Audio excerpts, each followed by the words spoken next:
homage to the Buddha. Namo tassa bhagavato arahato samma sambuddhassa. Namo tassa bhagavato arahato samma sambuddhassa. Namo tassa bhagavato arahato samma sambuddhassa. Good afternoon, Sister Sylvia Bay. Good afternoon, brothers and sisters in the Dhamma. Today we will have Sister Sylvia Bay speaking to us about wrong view.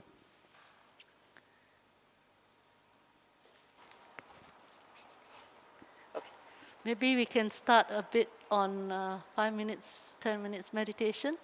Yes, let's do a bit of meditation first. Actually, I won't call this a meditation. We'll just call this quietening of the mind, so that you are a bit relaxed. Your mind is more open, more receptive to hearing the words of the Buddha. So can I invite everyone to close your eyes,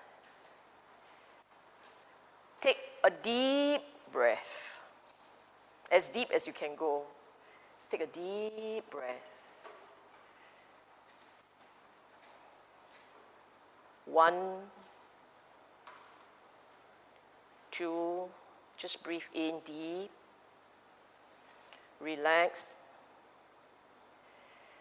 As you relax, you become aware of your form,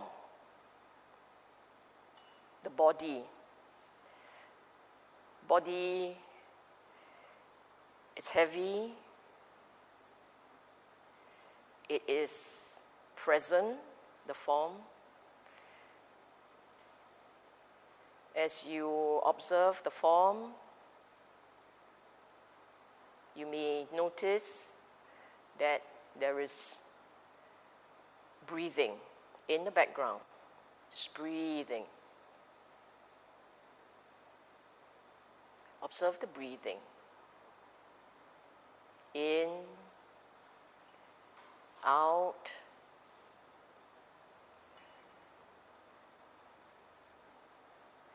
As you observe the breathing,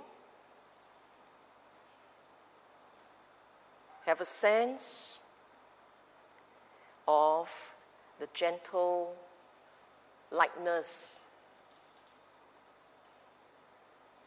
Feel a sense of lightness,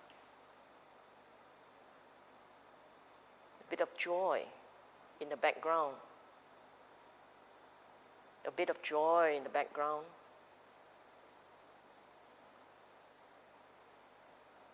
If you feel that, if you feel the joy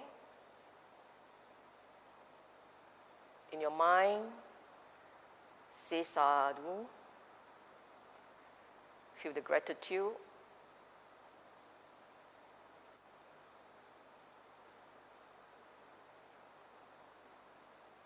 Feel softness, gentleness.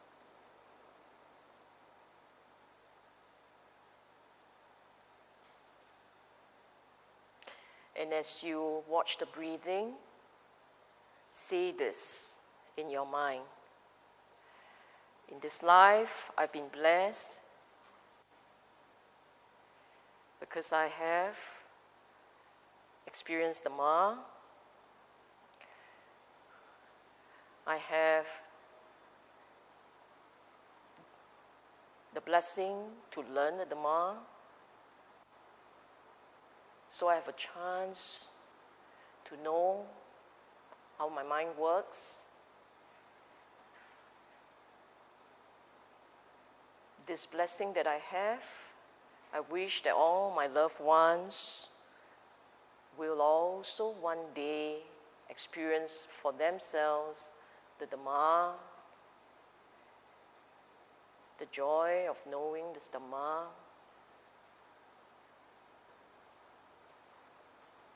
and to be able to lead wholesome life.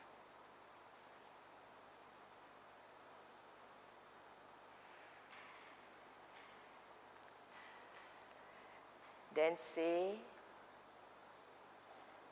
I wish all sentient beings well. I wish for all sentient beings happiness, safety, peace. May they all be well and happy,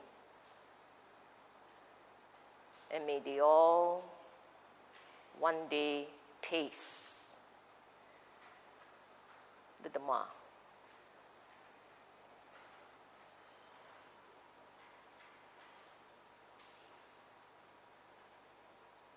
If you are ready, you can come out of the meditation and turn your attention to the screen. Okay, shall we begin? If everyone is comfortable and ready, we shall start. Today, we're going to talk about wrong view.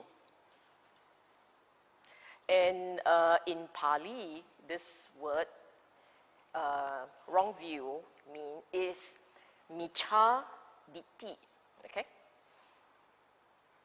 Now, unlike most previous talks where I lay down an outline about what I'm going to cover, today you will see that I put down 4 points as objectives of the talk. In other words, what do I want to cover today? And you will find subsequently in the slides that these 4 points are not reflected as the title. And the reason is this. This topic is not easy to understand. So I introduce titles to help you follow the talk. But from the start, I need you to understand why we are doing this. View or diṭṭhi, perspective, has a way of shaping our reality. In that sense, it is absolutely necessary to get that clear. So in this talk, I will make a very strong differentiation between right and wrong view, and to show that when you have the right view, it will help with your spiritual practice, it will help with your daily living in ease. If you hold wrong view, it will cause all kinds of problems for you in daily life, okay? So, therefore, the objective is first to show you what's right view and what's wrong view, and how they can help or obstruct your practice. And of course, I will also be explaining how to cultivate right view. Okay, what is view? Diṭṭhi. View has been translated, diṭṭhi has been translated, the Pali word diṭṭhi has been translated as view, understanding, belief, seeing, perspective. There are so many words here, and the reason why I put all these words here is because actually there isn't a single English word that properly explains diṭṭhi, okay? It doesn't properly explain diṭṭhi because English words carry baggage of meaning. And when you carry baggage of meaning, you can, when you hear the word, your mind will then go into a particular assumption. And we don't want that assumption. I hope that what you will have is a deeper sense of what diṭṭhi means, okay? And for that, I introduce a spread of words, a spectrum of words, so that as your mind travels through the words, the meaning of the word diṭṭhi starts to sink in better. It's not the English word, it's the word diṭṭhi that I hope that you will internalize. Okay, so for this talk, I will use the word view, just so that I don't use too many words interchangeably. So view is, I said, a lens. So think of a lens as something that you see into the world. You see the world through a lens. And that's how you see the world, that's how you know the world. You have no other way of knowing reality other than what you perceive, what you experience through this lens, okay?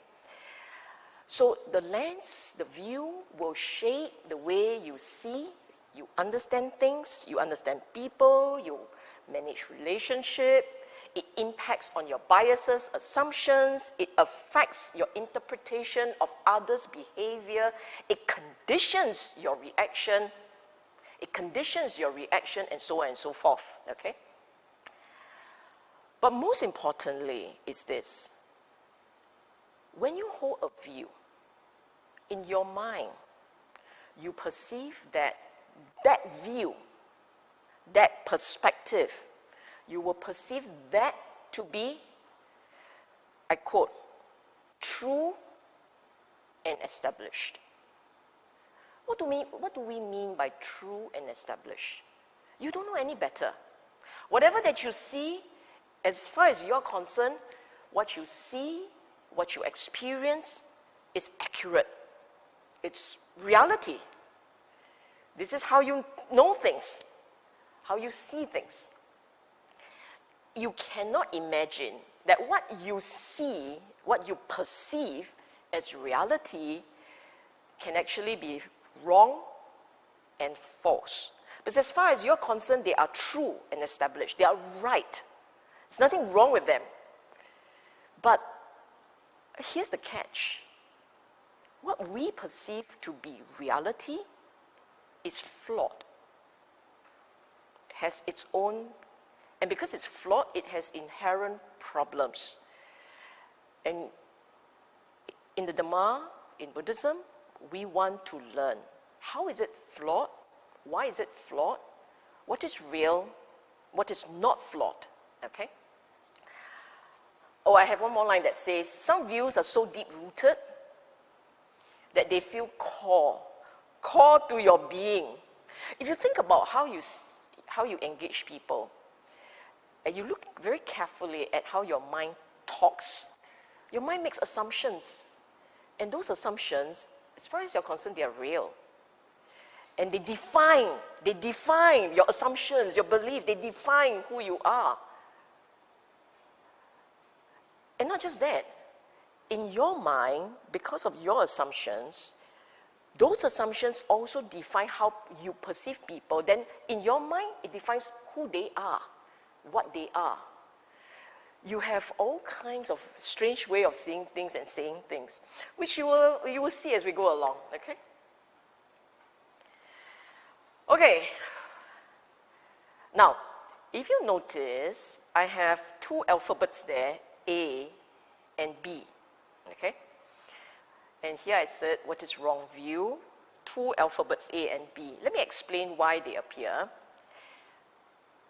A is a whole set of explanation pertaining to a particular type of view. B is conventional perspective, your way of seeing things. And I will explain later. So now we talk about A. At one level, wrong view refers to the philosophical and religious teachings of competing schools of the Buddha's time. Okay? So when the Buddha talked about wrong view, he was also talking about the kind of teachings perpetuated by his fellow teachers from different schools. Not just that, it's also the conventional religion of the day. The conventional religion of the day at that time was taken from the holy text of the Vedas. Okay? And I mentioned here eternalism and nihilism, materialism, and your mind goes, what are they? Including the soul theory, including different positions about efficacy or not of kamma. You see, what are those things? Eternalism is merely the belief that you, your essence, your soul, whatever, lives forever, cannot be destroyed. And nihilism is what I call worm food. When your form dies, you die. And then that's the end of you. Okay? Materialism is rather similar to nihilism. Materialism believes that your very essence, your being is no different from the form. That's the idea here. So, I use the word so in inverted comma because actually we're talking about, but Buddha used the word atta. Atta, unchanging forever. So it's permanent, it's permanent, it is unchanging, it has essence. That's the idea of atta. And in our modern language, it sounds like a soul, our impression of a soul, okay? And then people talk all kinds. In the old days, during Buddha's time, they all talk about the notion of kamma. And this you have to understand. Their idea of kamma is, will what I do affect my life subsequently? So there is a particular position in that time, there's a particular thinking about kamma. So every school have a theory about kamma, okay? And you will find in the sutta a particular stock phrase about wrong view. And the stock phrase goes like this: there's no meaning in giving, sacrifice, and offerings. There's no fruit or result of good and bad deeds. There's no afterlife. There's no obligation to mother and father.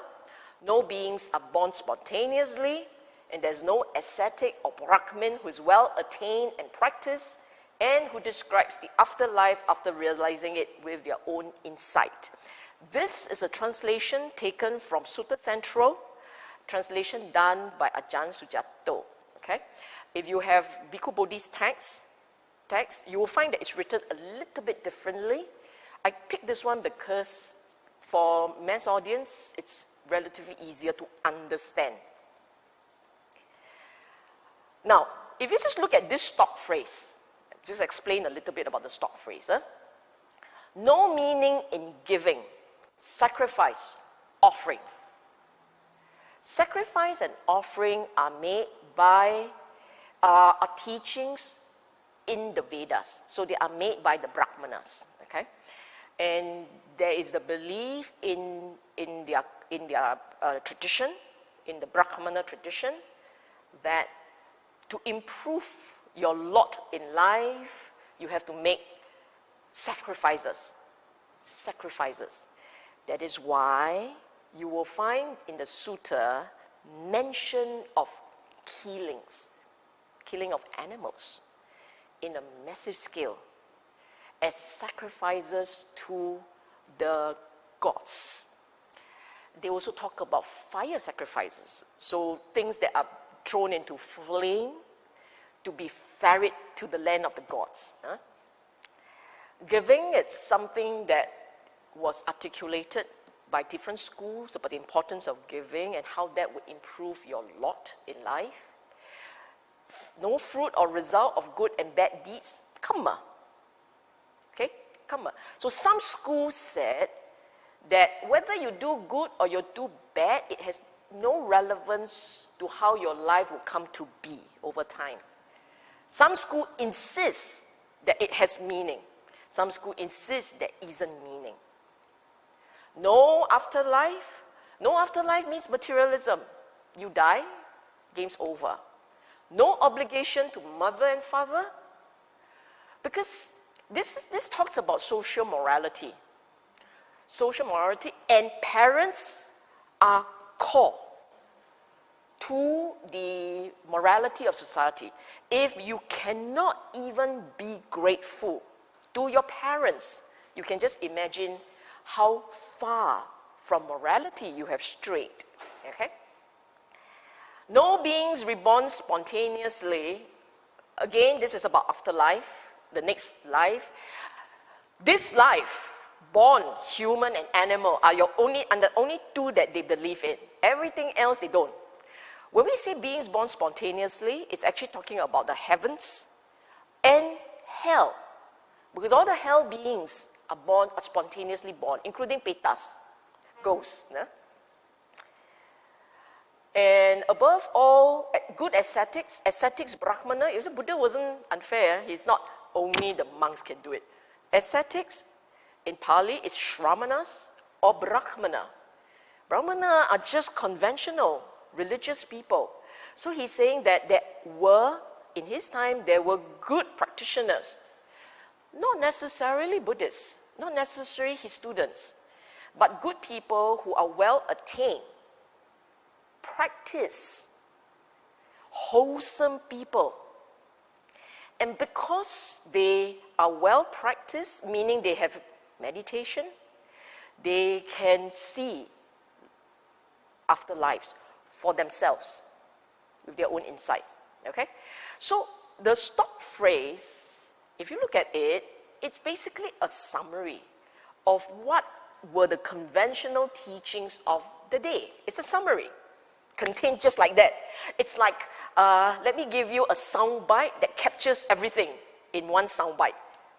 Brahmajala Sutta, Digha Nikaya 1. Identify 62 kinds of wrong view. 62, Buddha can be bothered to categorize them. And all these 62 will pertain to materialism, eternalism, nihilism, and so on and so forth, and so on and so forth. So that's like the spectrum of teachings in his time, the different shades of teaching. Okay? So when we hear the word wrong view, at one level, it's basically teaching outside of Dhamma. A wrong view outside of Dhamma. Then someone will say, so every other people you say is wrong view. No. When we say Dhamma, we're very specific here, Four Noble Truths and Eightfold Path. The teaching contained in that explains cultivation and the realization that the reality as you know it is wrong, which is actually B. That's where we're going into. But before I go in there, I'll just finish this point. Wrong view are views that are not consistent with the Noble Truths and the Eightfold Paths. Fundamentally that. This portion is very important because it is not that I'm a Buddhist, therefore I'm right view. If you're a Buddhist without understanding of the Noble Truths and the Eightfold Paths, it's still wrong. Okay? Now we talk about B. Before we go into B proper, let me just read you a few stanzas from the sutta. Okay? Here, the Buddha had very strong words about wrong view and for the people holding wrong view. Because I do not see even a single thing so blameworthy as wrong view. I.e., in Singapore language, nothing is worse than wrong view. Nothing more jialat than wrong view. Okay? Wrong view is the worst of things that are blameworthy.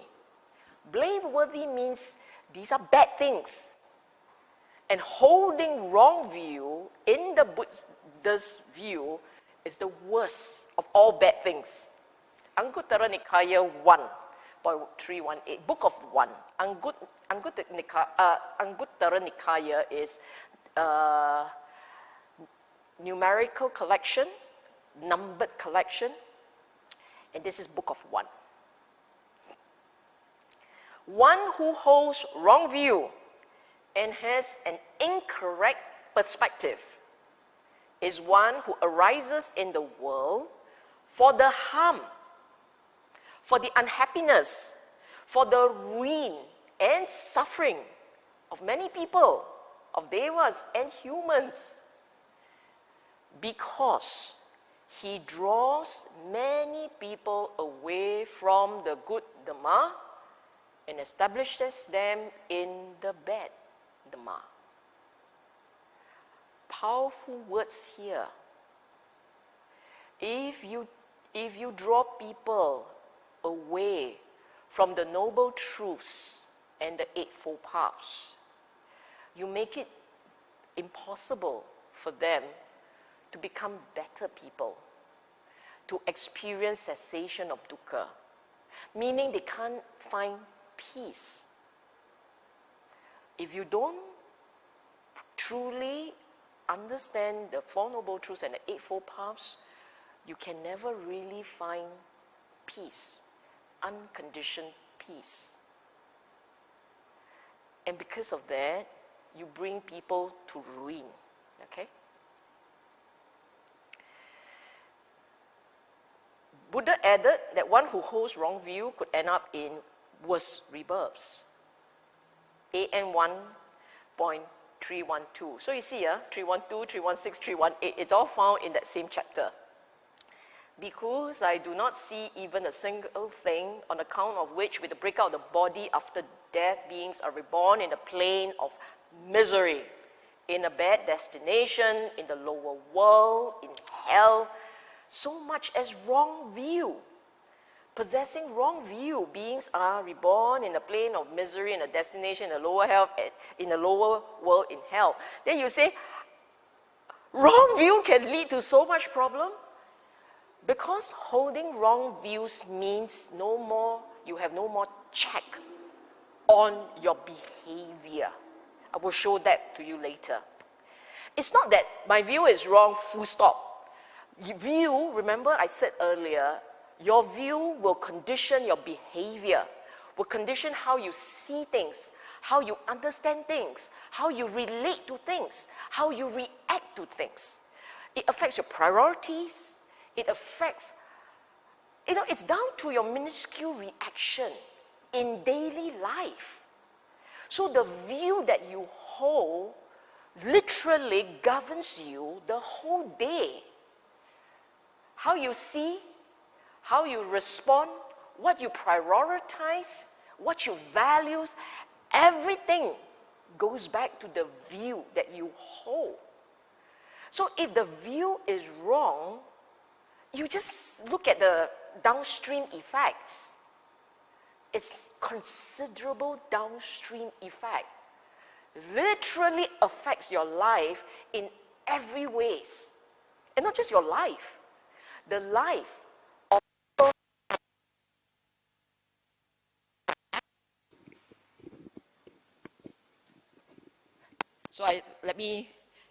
So sorry about this. We will continue from my exuberant exclamations. Now you have some? Sure? Okay. I've forgotten how excited I was. How wrong view basically will affect every aspect of your life. And if you are, as I've said, if you don't live alone, if you have family and friends, it affects people around you. And if you are important and powerful, if you are a leader, it will affect tons of people. That was why the Buddha had said, if you hold wrong view and you lead others, you are causing a lot of pain for people. Okay?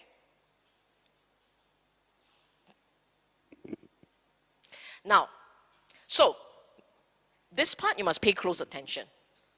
The principal feature of wrong view. In other words, in the Buddha's perspective, what counts as wrong view? And I said here, Buddha was practical. It was very practical. In other words, what does it mean by being practical? It means it's not just a view for a view's sake. A view has repercussions. It causes effects, impact, okay? And for Buddha, views, which are essentially that which lead you to have more craving, more ill will, greater capacity for cruelty. So any view that you hold leads you to increase in wanting, in craving. In wanting and craving. When there is more wanting and craving, there will be greater ill will, agitation. Because when you have things that you want, at some point you will find you can't get them. There will be discontent. So the more you want, the stronger will be that ill will. The more occasions for ill will, agitation. And when you have ill will, then you can become cruel. There is no one single person out there with a lot of goodwill and is cruel. When you are feeling good, you don't go around and beat people up. You don't feel a compulsion to lash out. Being cruel. The difference between ill will and cruelty, let me just explain this a little. Ill will is internal. You experience the agitation. Cruel is external. You express your agitation. So if you have ill will, but you keep it under containment, isolated in the deepest recesses of your mind, you haven't strayed into cruelty. At most, you're cruel to yourself because you won't let go of the ill will. But the moment you express it, whether speech or action, the moment you express, you allow that ill will to have an appearance outside of your mind. So therefore, speech or action, that's cruelty. Okay? And Buddha's point was, holding wrong view can lead to one, increasing craving, becoming angrier, and therefore becoming more cruel. Okay? When you have these three, or actually, if you have only one, I have more craving. At that point, when you have craving, when you have wanting, at that point, you have dukkha. So here we are saying that the more wanting, the more anger, the more possibility of cruelty, the more dukkha. So wrong view will increase dukkha. Okay?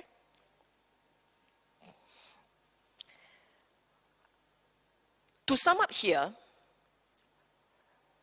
wrong view, the problem with wrong view, the central feature about wrong view is this correlation between view, choices, and outcome. The correlation. You believe in something, you have a certain perspective, because of that, you want more and more. Your choice becomes unwholesome.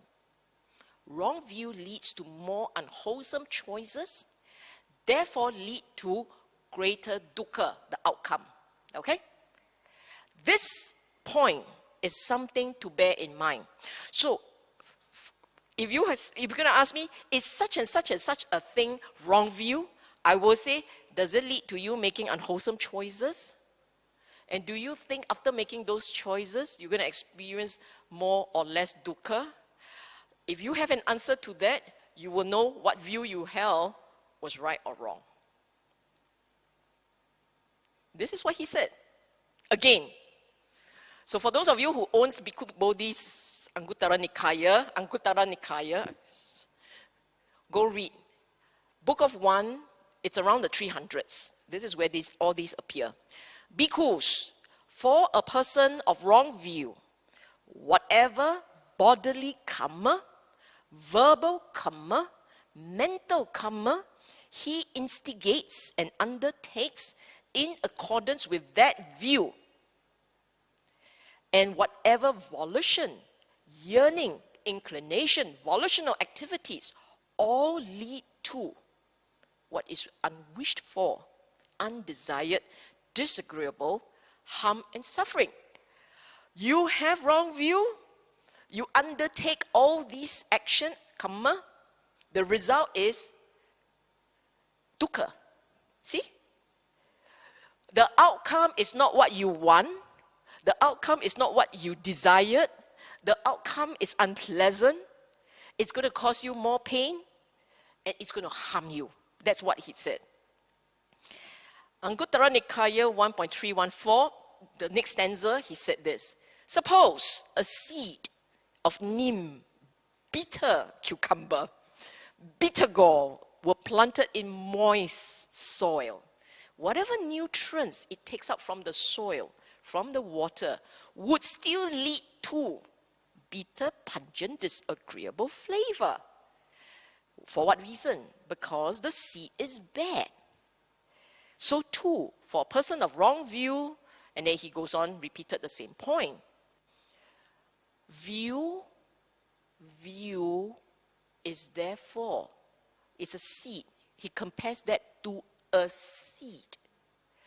All of you will spring from a seed. Your lives will spring from seeds. Buddha's analogies are very powerful. You must always ask yourself, why did he use a particular analogy? Seed. Because a seed is where life springs from. It's the beginning of the next phase of your life. And it's organic. It's conditional based. And here he's saying that it does not matter what you do. You get your view wrong, it's just going to end up with a lot of problems. So see how fundamental it is to your well-being. Get the view right, you experience happiness. You experience ease. It's for growth. Get yourself wrong, get the view wrong, and all the opposite impacts happen. Now, just remember this. This is not just about yourself, because what you learn and what you understand, you can help people around you. So if you buy into this point, then how you teach your kids, how you share with the people you love, it will help them by and by. Okay? Now we're going to talk about B. Remember earlier on I said A was the philosophical teachings of the day. B is where I would like to invite everyone to pay very close attention. And there are 3 points here. 3 points that can massively change the way you understand yourself. Okay? I term this the wrongness of conventional view. 1. Wrongness of conventional view 1. What it means is our regular lens, our conventional lens is flawed. It's flawed. And a large part of the practice is about cleaning that lens and changing it. Okay?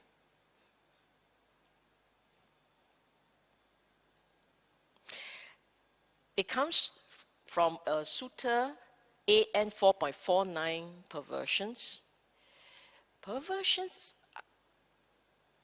I think this is translated by Ajahn Sujato. I think he called it perversion. Bhikkhu Bodhi, I think, calls it inversion. Okay? So it doesn't matter. The idea here is you see something in a faulty way, and it's the opposite of what it should be. So here the Buddha said, the conventional mind takes impermanence as permanence. Take suffering as happiness.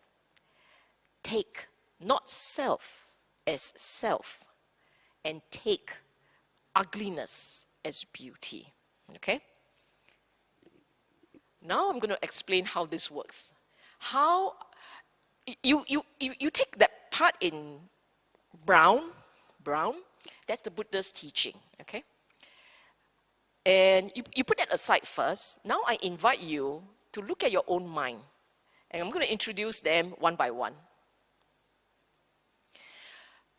Your own mind doesn't think about mortality, does it? I mean, you don't sit around and say, tomorrow I shall die. In fact, the regular mind will say, yeah, death will come at some point lah. Hopefully further away, Hopefully I have time to do my things. I have time to see my children grow up. I have time to, I have time to get married. I have time to see my children grow up. I have time to do a lot of things. Don't see your children grow up, they get married, okay? Now, so in your mind, you do not go to bed at night and say, tomorrow I won't wake up. Not even when you are suffering from a terminal illness. Even then, a part of you believe you will wake up. And the belief is so strong, you're so sure it will happen. You're so sure you go to bed and you'll wake up. You know end is near. Because it's terminal, you know end is near. But it's not tonight. It won't be tonight. Okay? And so I said, our habit, our instinct, not habit, instinct, deep down to the subconscious, we are in denial about mortality. Then I went on to say, cannot see beyond life, youth, and health. If you are young, oh, it actually doesn't matter where you are. You generally will think that you still have some years ahead of you. Eh?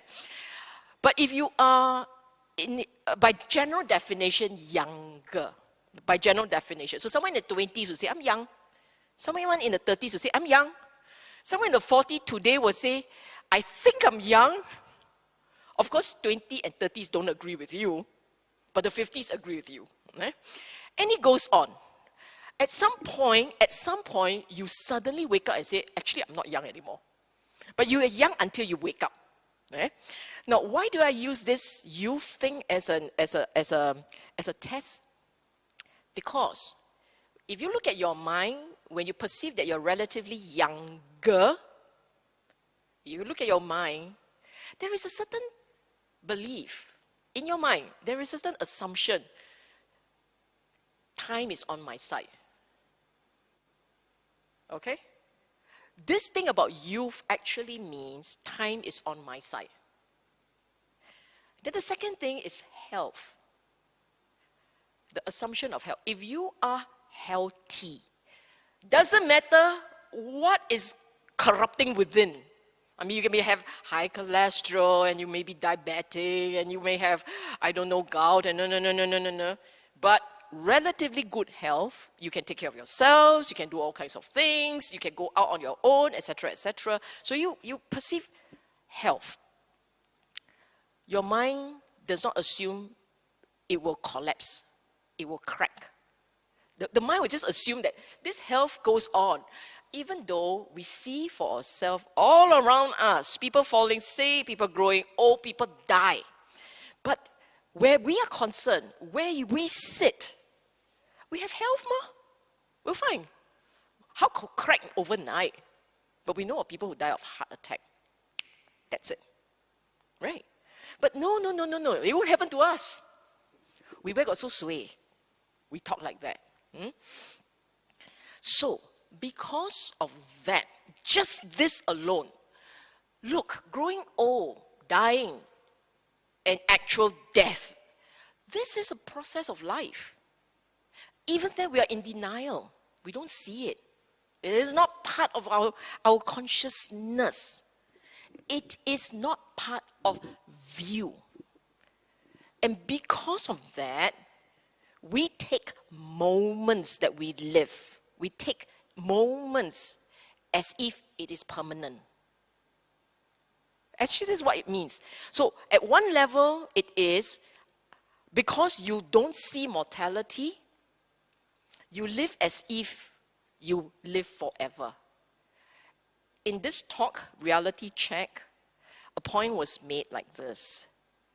If you don't die today, and you never die tonight, and every day, the next day, you will wake up, then in your mind, it's almost as if the day never comes. And if the day never comes, you're immortal.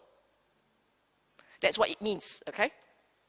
So you're taking what is obviously impermanent as permanent, and you can't help thinking like this. That is why in the sutta, you can come across many occasions when the Buddha reminded his disciples the importance of constantly reflecting, deliberately putting into the mind, into your consciousness, deliberately so. Deliberately putting into consciousness that I will die, that death is a certainty, that you don't know when it will happen, but it will happen. What are you doing? What was Buddha doing? He was reshaping sanya, reshaping perception, reshaping your instincts. It's a deliberate reshaping of instincts. Because your instinct doesn't see mortality, okay. I will make me see mortality as often as I can. So there was this cute little sutta where he was testing out his disciples. The Buddha was testing out his disciples. How do you all reflect on mortality? And one said, oh, I reflect on, I will die next year, 1 year time, or I will die 6 months time. The only two that he said, correct, sui, Buddha says sui. The only two where he said correct were the one that said, I perceive death in the next breath. And the second one that said, I perceive death in the next morsel. That's the degree to which they train the awareness of death. Okay? Taking suffering as happiness. For those of us who have a regular, I'd say regular life. Okay, a regular person without mental distress. So for instance, the person has no depression, has no anxiety, severe anxiety, is not bipolar, a person without mental distresses. A person without mental distresses means the vast majority of the national average person. That person lives in hope, dreams, anticipation. Look at your own mind. You don't believe, you ask yourself, it's a normal person. This is not a person with mental distresses. A normal person will say, oh, what am I going to eat tonight? Where am I traveling? COVID is such a nuisance, cannot travel, so no fun, no anticipation. But never mind. Next year we go. Still anticipating. Oh, I tell you what, let's just watch shows online. So the mind finds ways and means to enjoy. And the very idea of enjoyment, you don't even have to taste it. The idea of going to enjoy is already very pleasurable. So the mind masks dukkha with hope, dreams, and anticipation of enjoyment. That's how we do it. That is why when we feel that we are caught in pain, caught in a grief, it's very difficult. Because you're stuck in it, you're facing it day in, day out. Then in your mind, you lose hope that you can get out of it, that you're trapped, and this may be your lot until the day you die. When you think like that, straight away dukkha is in your face. That is why when people have been diagnosed with terminal illnesses, you ask them, life is dukkha or sukha? Dukkha is suffering, sukha is happiness, pleasure. They will tell you it is all dukkha. Because what plans do they have? What hopes? They cannot hope 1 year. Terminal means 6 months, 3 months. They don't know when the X will come. And when you live not knowing when the X will come, and you say it may be not tomorrow, but it's soon. So the timeline for planning has shortened significantly. How to plan joy, plan fun. So you plan by the week. At best they plan by the week. And it's that little parts. But the big plans, no more. You can't plan to see your children grow up. Can't plan to say we'll spend time growing old together. You can't. There isn't such plan. So that anticipation of that pleasure, it's over. No dream, no anticipation, very hard. Dukkha is then in your face. Okay? You try living one day, every time your mind wants to stray towards sukha, right? It wants to stray towards planning for pleasure. Every time your mind does that, you grab hold of it and say, that's not reality. You see what happened to your mind. You see what happened to your sense of pleasure. Maybe it becomes a lot harder. Okay? Taking not self as self. You look at your own mind and how it holds something. Your car, your house, your children, your family. How it holds it. Holds means attach. We are instinctively attached. We take something and we say, this belongs to me. So my own, mine. And then after you say this belongs to me, the second thing happens. You identify with it. So what does this mean? You look at how you say, let's say, okay, what do we all have in common?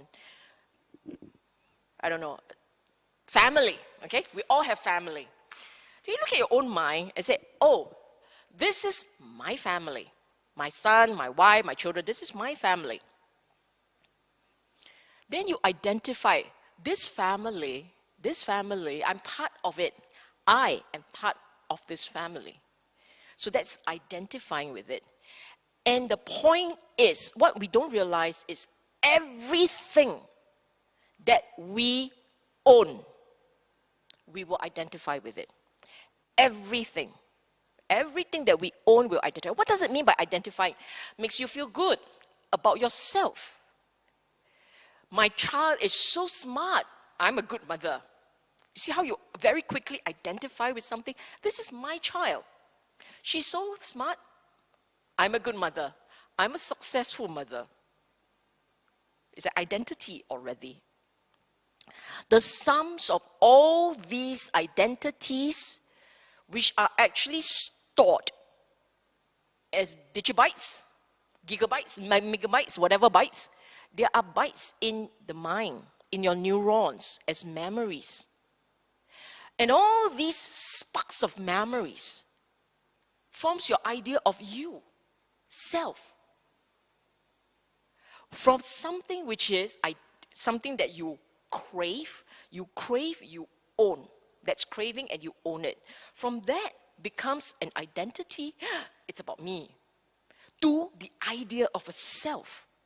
See how fast that mind works. Like that, like that. It's actually all the sums of memory bytes that cause one to perceive the reality of a self. But what is not self? Not self is really, they are conditional arisings of the aggregates, which I'll go into later when we talk about the second problem. This is only the first problem. Wrongness of a conventional view, part 1. And already we are in a lot of problem. We have a lot of problems. Okay? And the last one is quite cute. This one you really must look at yourself, your own mind. Say taking ugliness as beauty, right? And I said we focus almost exclusively on attractive and desirable. Then you say, no, I'm aware of undesirable. I know you're aware, but you choose not to be looking at that.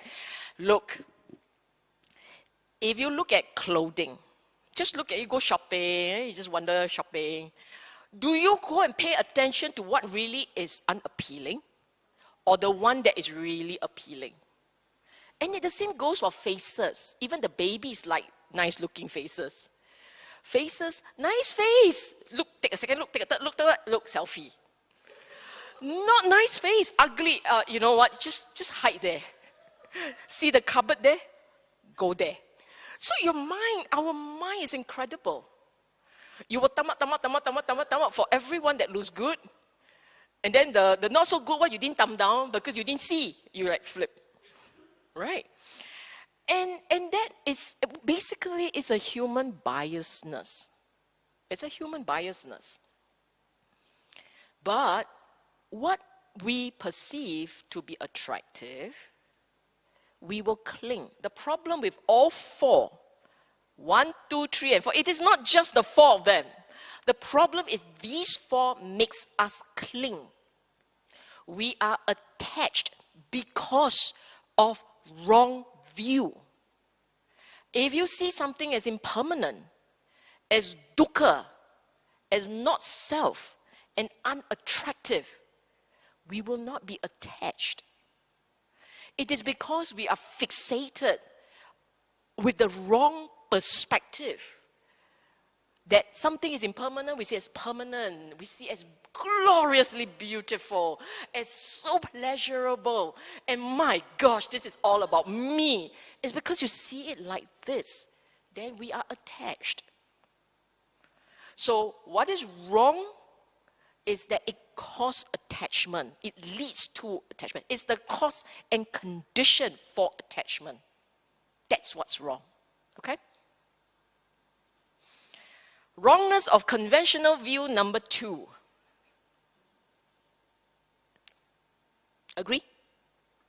Conventionally, there is an instinctive clinging to, you note, self-identity view.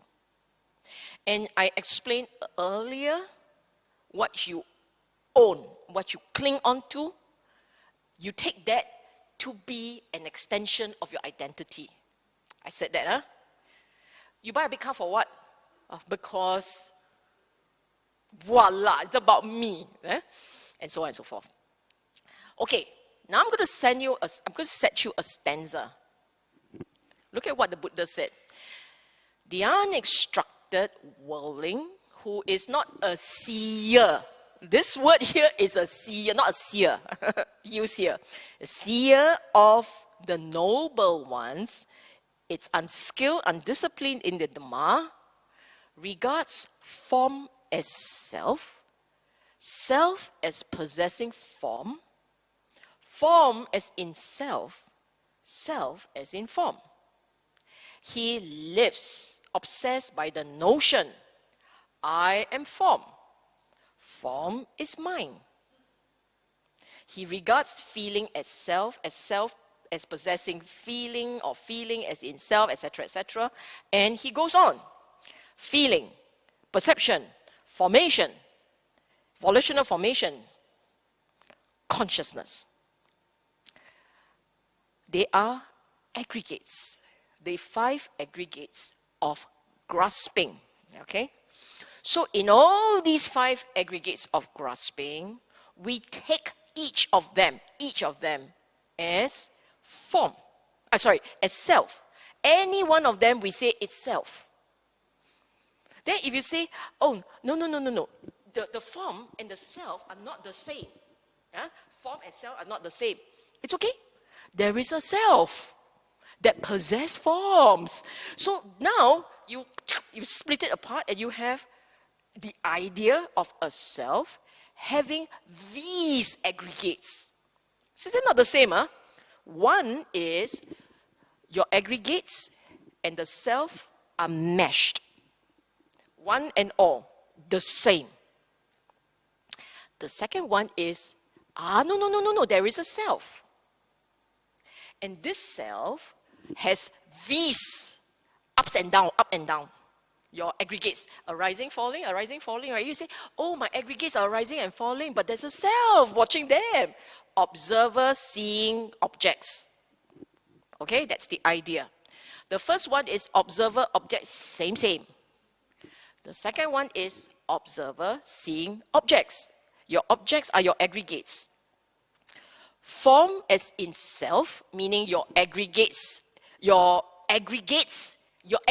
itself is form as in self. So your self as in form. The two of them is the aggregates and the self are separate, but each of them have their self. Okay? Now, all these, not important. What is important is, how does this come about? You have constructing. These are the words here. Constructing, this is what you're seeing, right? Constructing, conflating, identifying, owning, okay? 4 things are going on there. In order for you to perceive that you own these things, there is a constructing going on. Because the aggregates are just the aggregates. But to perceive that the aggregates are are self, it's really got to catch me when I say wrongly. When you perceive that the aggregates are self or self as aggregates, to do that, there has to be a separate construction. So there is a constructing going on beneath what is obvious to you. Okay? And a conflating means from the construct, you put them together. And then you identify them. And you own them. Owning here means you're attached. So when you are attached, when there is attachment to the aggregates, you will have all these constructions and identification going on. Let me explain a little bit more, because after this we don't talk about the aggregates anymore. Let me explain a little bit more about the aggregates, okay? These are the 5 elements of your life that you are fully aware of. As in, you're not just aware, but you become attached to them. That's what they're called the 5 aggregates of grasping. You are aware, and in these aggregates, in each and every one, the propensity to cling, to own, to identify with, that propensity is there. They are the basis for your clinging, okay? And what are they? The form. We are all attached to this form. We are attached to each other's form. When you identify somebody, you don't know what's in the mind, but the form represents it all. So we are attached not just to our own form, we are attached to other people via the form. Okay? Feelings. Feelings, it's when there is a contact. When there is a contact, there is a sensation. That sensation is feeling. Every experience of the world has a contact. Whether the contact is external, meaning your organ with the world outside, or it's internal, your mind with the mind object. But every time there is there is this contact, there is an experience, there is a sensation. That sensation is either pleasant, not pleasant, or you don't remember. Neither nor. These experiences, these sensations, it's called vedana. And these sensations, it's where you will hold, cling, or you will, I don't want. Yeah? The averse or the I want. This relates to that sensation. It's the most impactful. Sensations are really the most impactful because it's so in your face. I see something I love. Oh, lama, again. I'm seeing something I don't like. It's very impactful.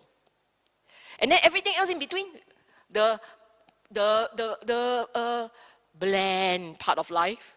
You know, when you find a car, when you walk somewhere, this is all bland part of the natural part of life that you will forget, you're not even paying attention to. There's a lot of context going on. There's a lot of feeling, vedana happening, but you don't register it because they're not particularly memorable. So not memorable, you will not remember. Okay? The midnight crew will come and remove everything. So you don't remember any of the unmemorable moments. The third one, sanya, perception. It's when the mind recognizes and knows something. You see, when you contact something, when there is a contact, and then there's a sensation, there is a recognition. That recognition, the first cognizing experience, recognizing, that is sanya, which has been translated as perception. You can also translate it as knowing, recognizing, but that's the idea. After that, there is a construction going on, right? And in Sabasava Sutta, I think, we talk about vitakka, which is thinking on a leash form of thinking. So you think, but you're aware. You know that there is thinking going on. You know, you didn't lose it. That is vitakka. But Buddha used the word sankhara, which is volitional construction. This is in a typical life, in the typical mind, when you are not practicing, your mindfulness is crap, your samadhi lagi more crap. When that is happening, you are entirely driven by your thoughts. Your thoughts just talk, talk, talk, talk, talk, talk, talk. It's like a jabbling market with zero control, and it's happening everywhere. So the construction, we can call it thinking, but Buddha was more specific. Sankhara is actually construction with no control. It flits, it flies, it drifts, it's all over the place. Okay? And the fifth one is consciousness. Vijnana, consciousness, is being aware. When they all come together, there is an awareness of what's going on. That's vijnana, the platform of awareness. Now, all these, they are the sum of a life. These five, as a human, you have to form. But these five is really the sum of your life. All aspects of your life boils down to an experience of these guys. And it's always together. It's always together. Why? Because you're human. Human has that form. But the other four, they're always together. You can pay attention to one of them without realizing that the other fellas are also there. So I'm aware of my feeling hurts. You recognize it as feeling, the sanya is there. And my feeling hurt, and then you start thinking, so your sankhara is there. And the vijnana, because it's the platform where everybody sits on. So the vijnana is there, but nobody thinks about the vijnana. Sometimes they say it's the mind. The mind is the vijnana. What you understand to be the mind is actually the aggregates of the vijnana. Because it's the awareness that I'm conscious, and so I know what's going on. Okay? This is where your attachment lands. All of them. This is where you own.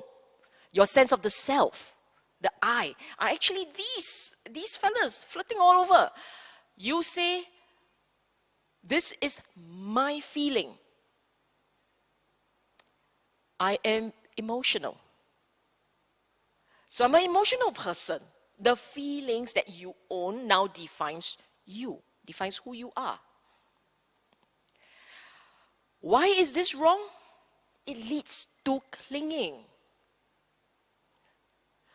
We keep perpetuating, because of the sense of the I, we keep perpetuating, we keep feeding, and I call it being trapped in a samsaric narrative of the mind. Our mind cannot find its way out of the labyrinth of attachments to the aggregates, which we call the self. This is how he attends. This is taken from Majjhima Nikaya 2 Sabbasava. This is how he attends unwisely. Was I in the past? Was I not in the past? How was I in the past? The whole idea here is, if you look at your own mind, it constantly runs to recall. Then when it got tired of recalling, because now it got more fun things to do, it goes to the and start planning to replicate what you can recall. If there is a pleasure you enjoy, you will plan how to replicate the enjoyment. You think that by setting all the external conditions right, this is where we propose, this is how we live a great life together. You know what, 30 years later in our anniversary, let's go back there and rekindle that first love, something like that. So the mind keeps running back and forth, to find the pleasure it seeks, to dream, to hope, to anticipate to enjoy, okay? And then when it's in the present, the regular person, when he's in the present, he will say, am I like that? Am I like that? You say me like that. Well, what am I like that? So you start being fixated about the sums of your aggregates. It's a fixation of aggregates. And because it remembers, right? First, it doesn't see the aggregates as not I, not own. It doesn't see that. It already see the aggregate as I. First, that's the problem. Then when that happens, and it keeps, the fact that the aggregates are changing to you, it's okay.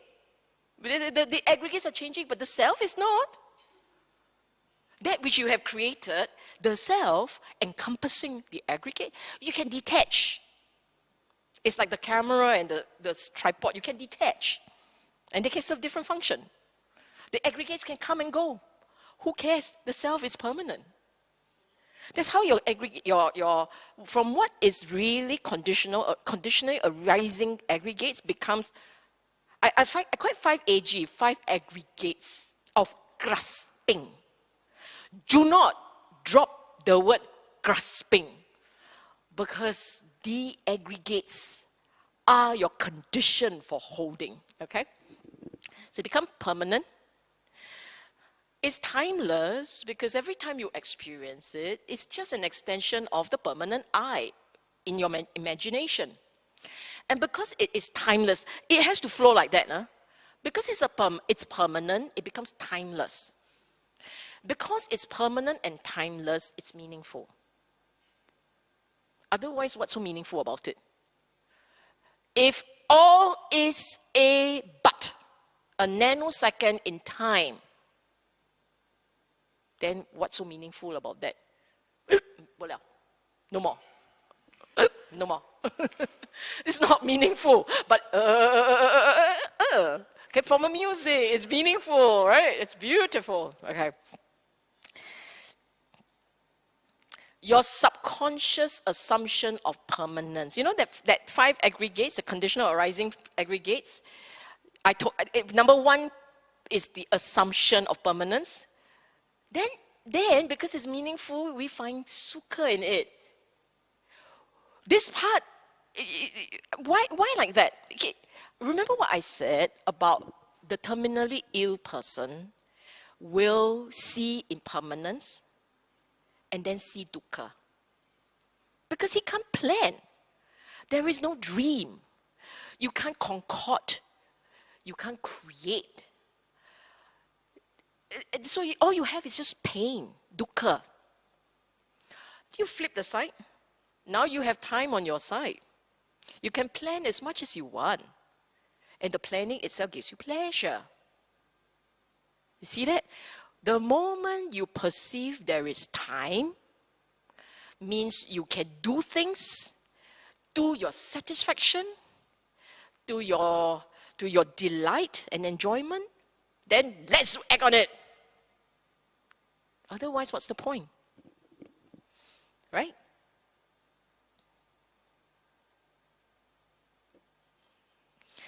And sukha gives meaning to perpetuate existence of the self. I always say this, I've always said this, a person doesn't commit suicide because he is in pain. The suicide notion will come in when he perceives loss of hope. When he feels that there is no way he can get out of this pain in this life, he will terminate it.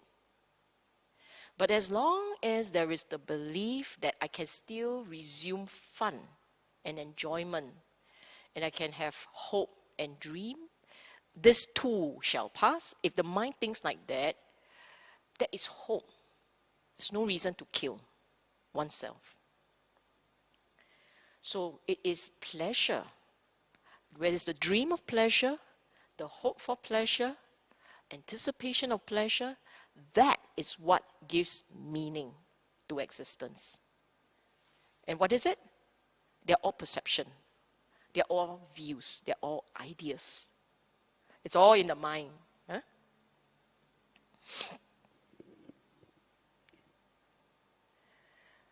I always find it very difficult to explain moha. Moha has been given the word, the English translation for moha has always been something like delusion, foolishness, what else? Delusion and foolishness, those are the usual one. But you can see that moha is actually like this. Moha, it's a delusion in the sense that we live in a false reality. The conventional reality is flawed. As long as you walk around carrying this flawed perception, then you are experiencing moha. That's what it means. So as long as you perceive this permanence in impermanent, as long as you still crave for the sukha, the pleasure, because you can't see the dukkha properly, as long as you constantly hold the aggregates as self, right? The aggregates of grasping as self, the AGs, that means moha is your best friend, your BFF. Okay, moha is indeed in your life, in your mind. Okay? And then the Buddha, this is also in Samasara Sutta, Majjhima Nikaya 2. And I brought this back. I actually talk about this in a different lecture, but I brought this back because I just want to show how insidious when you constantly reflect on the past, constantly plan about the future, constantly ask about what am I, who am I, what is I, when you keep doing that, you will establish in one of these 6 views. Look at what he said, true and established. You believe it is true. Cannot imagine how this can be false. Self exists for me. No, self exists for me. I perceive self with self, not self with self. I don't want to go into this. You can go and check out the other talk, which is also hosted by BF last Sunday. Okay, a further elaboration can be found there. But I just want to show you that the Buddha's teaching, they're all connected. You can actually pull different parts of different suttas and show that they are all one big universal whole. Okay? The third problem, wrongness of conventional view 3. And it's specifically on this notion of kamma. There is a prevailing belief, Buddhist belief, it's a Buddhist belief that kamma is cause and effect. Kamma is about what's happening to you, and it's because of some actions you've done in a past life, so therefore you like that. You suffer, you have good things and bad things, etc. This is not, some aspects of it, but it's a corrupted version. This is not what was taught by the Buddha as he wants us to understand. Okay? So we need to purge our mind of established, true and established belief about what is kamma. Purge it to your mind. For this session, you just pay attention to this. Okay? First, let me explain why kamma is important. I didn't explain it here, but I want to explain why kamma, the notion of kamma is very important. We are constantly reacting. We see, we react. We see whether you react outwards or you react in here. There's a constant activity. Life is a constant movement. And all these movements means choices are constantly being made. Some choices are massive, with massive impact. Some choices are very minor, very small, with minor imprint. But they are all choices made in the course of a day, all the time. And all these choices that we are constantly making, they are kamma. Okay? They are your kamma. And why is this important? Because all these choices that you make will have an impact, will be the cause and condition for a lot of things following downstream. From whether you are loved or not, to whether you're respected or not, to whether you will progress or not, to whether you suffer or not. We are literally constantly engaging kamma. It's a iterative, it's a churning process. So if you're fixated about what's coming from behind and whacking you in this life, this is a terrible mistake. Because this is like a shot from the dark. But whereas the kamma that the Buddha talks about is the constant engagement throughout the day, all the time. And these engagements will shape your life in various ways. In various ways. In how you understand, in how you see, in what you value, and so on and so forth. So kamma is a very huge part of view. How I explain view? I seem to be explaining kamma in a similar way. Because they're very intertwined. How you see, how you react. How you see is how you choose. They are intertwined, intimately. So right view will lead to you choosing wisely. Wrong view will lead to wrong choices that will really mess up your life. And not just this life.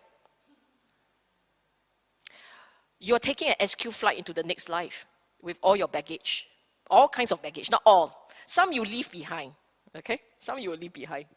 In fact, now that I'm using this analogy, I'll explain it this way. When you go on a trip, you only have 30 kilo. You carry what you need, 30 kilo, right? So you choose, and you move. You don't carry your house with you. You don't carry 1 ton, you only carry 30 kilo. So the same thing. When you move on to other lives, the ones that you cling on to follows you.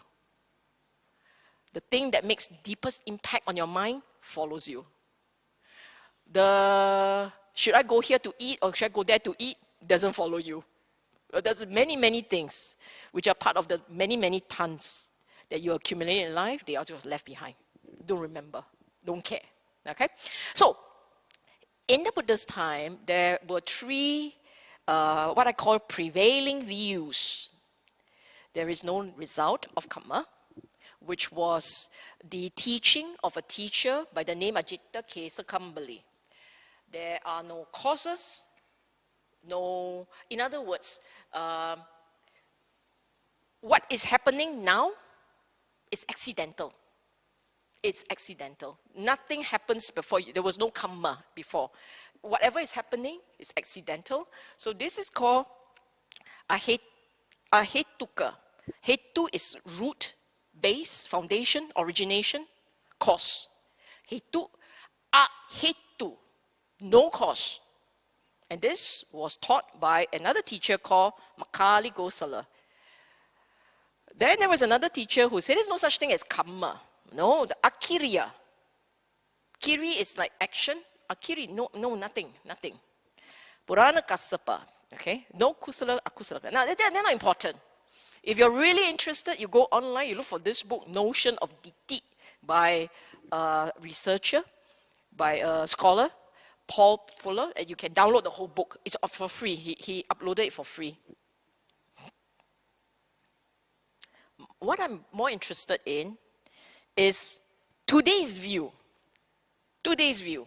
And if you think about it, today's view, a bit like this, right? If you look at what these teachers were teaching, there's no result of karma. No, everything happened by chance. Things happen by chance. That is ahetuka. Or, I don't believe in karma. Nonsense. Guess what? You are a student of Purana Kassapa. You are a Kassapitian. Okay? So I said one extreme. It's just because I like the word this extreme and that extreme. So I use one extreme. And they all don't sound like they're together, but yes, they are. They sit on ignorance of kamma. They sit on ignorance. I don't know anything, so I'm not sure. I likely not. I don't know. I don't care.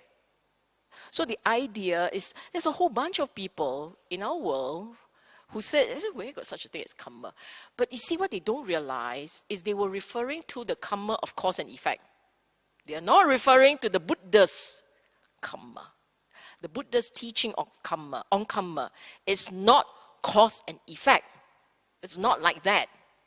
Because like that is this version. Uncompromisingly deterministic, I call it the ledger. Because there's the benefit, the ledger will have what? Debit, and then there's the credit, and you, so you do this, and you cut down this one, but you did this, and therefore you got this bouquet. It's a debit credit. Who do you think is sitting up there keeping score for you? Who do you think is doing all the scoring? It's yourself, your own mind.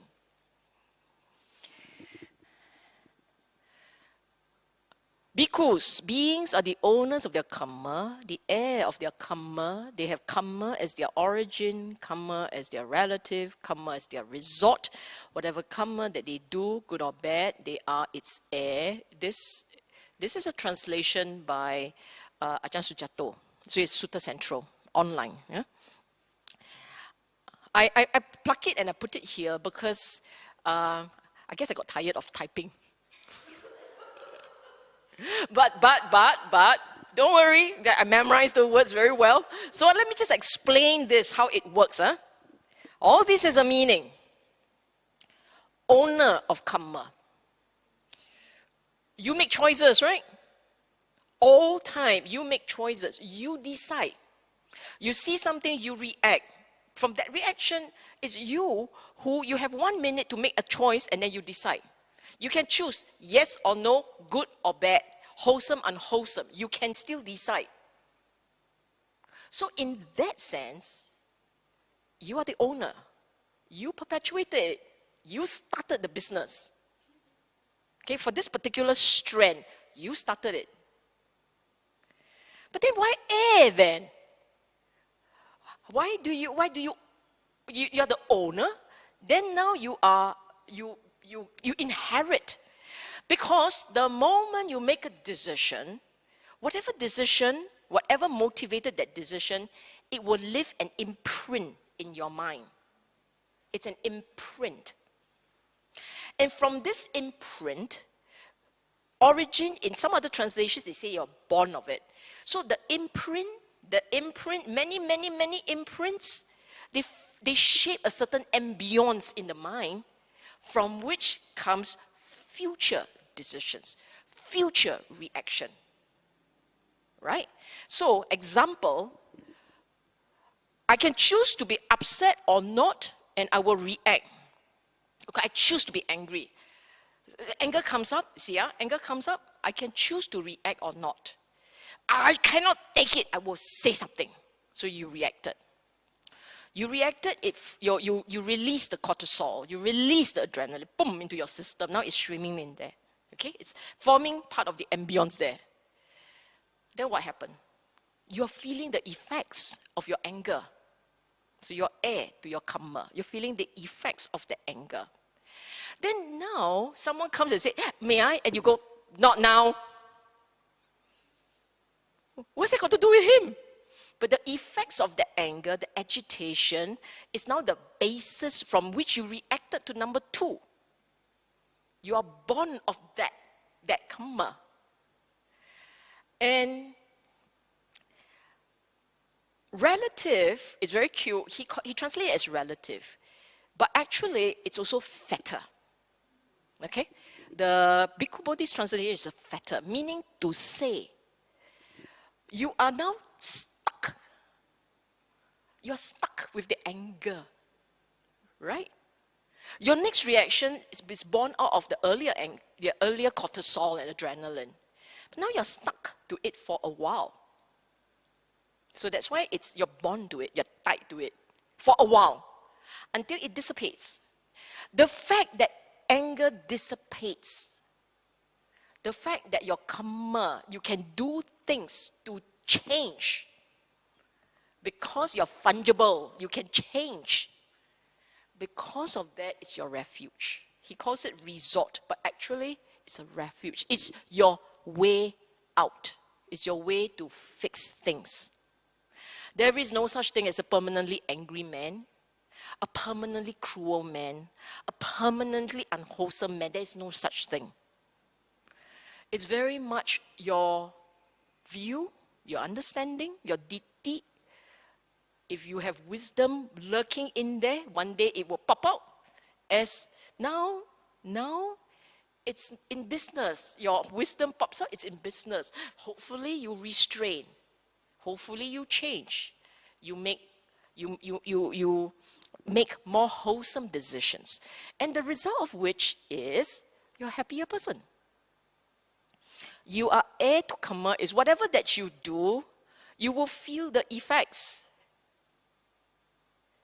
And your reaction is very much conditioned by the baseline of the mind. But you can change that baseline.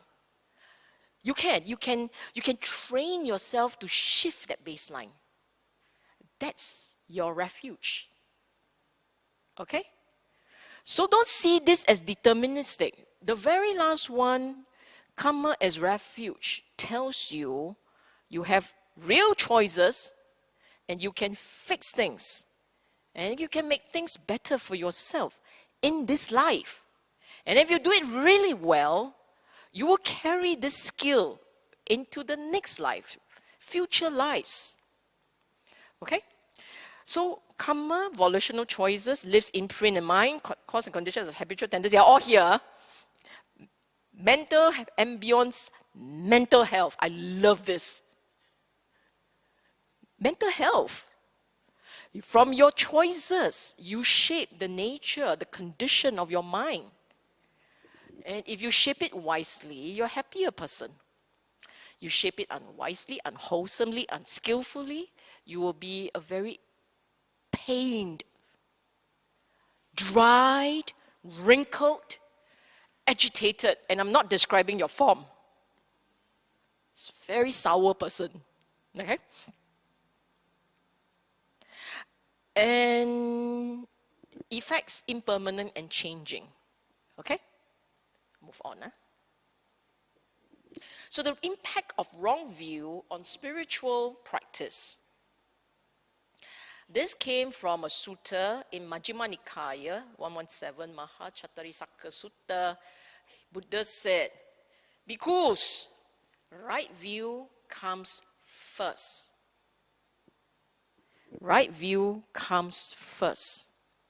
Meaning to say, your view is the start of all the downstream effects, thoughts, expressions through form or body, your cultivation, they're all downstream, okay? Wrong view will be an obstacle to learning and training and cultivation. Why?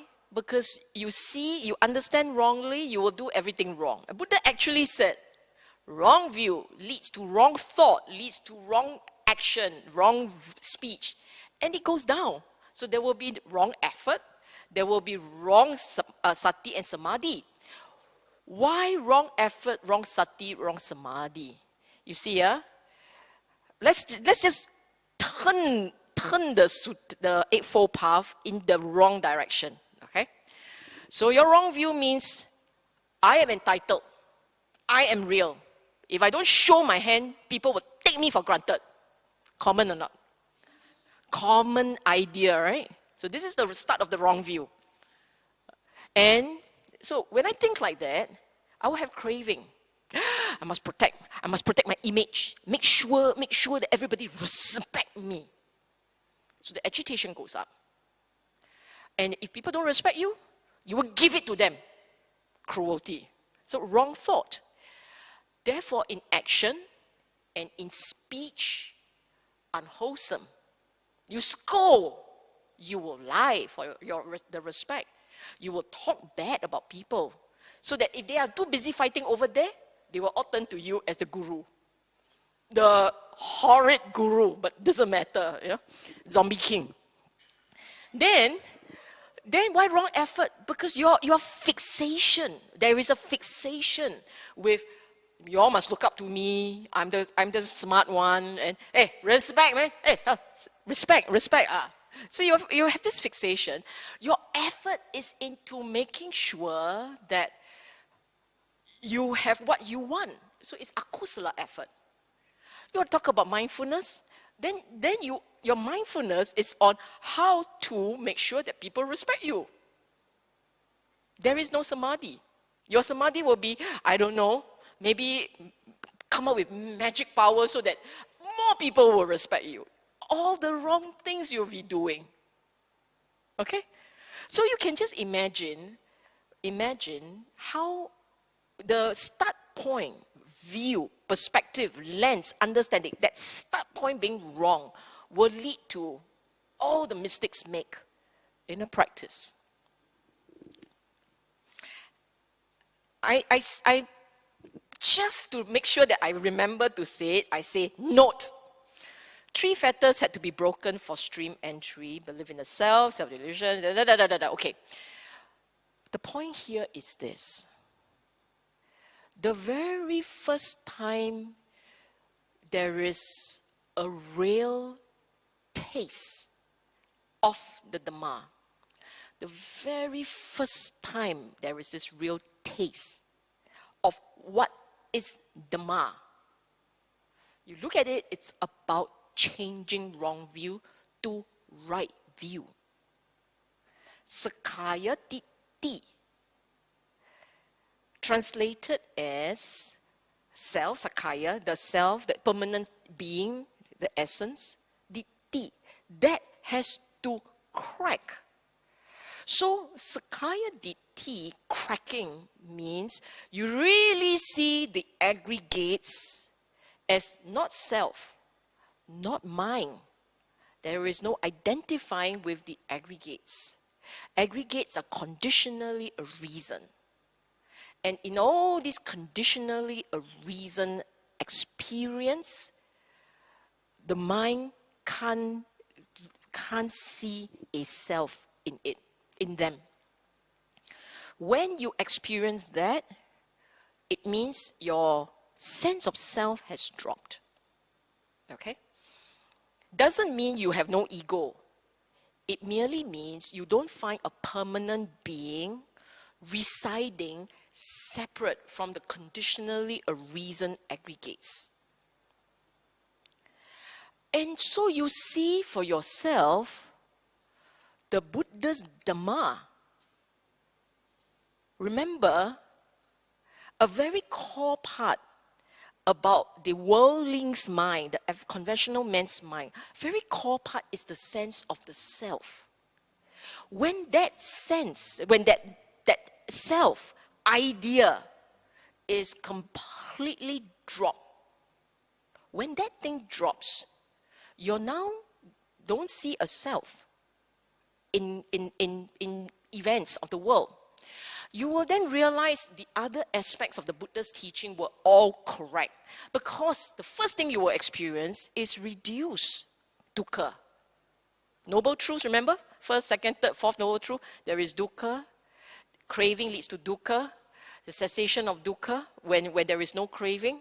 And this is the training that leads you there. When you drop the self, the sense of dukkha will drop. Because the self, this idea of the self, this holding to the self, leads to a lot of craving, a lot of wanting, and therefore much dukkha.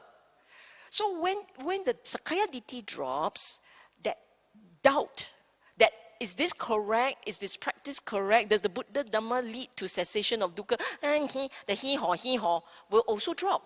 Because you see that it is true. What he has talked about, what he had explained, how it should be practiced, how you will see it, you will see them all as correct. Jun, this one is really true and established. And because of that, then you will also then realize that, you know, all these ideas about attachments, about rituals, what you must do, how it must be done correctly, like this, like that, they are views. You will see all these views as impermanent, arising and falling away.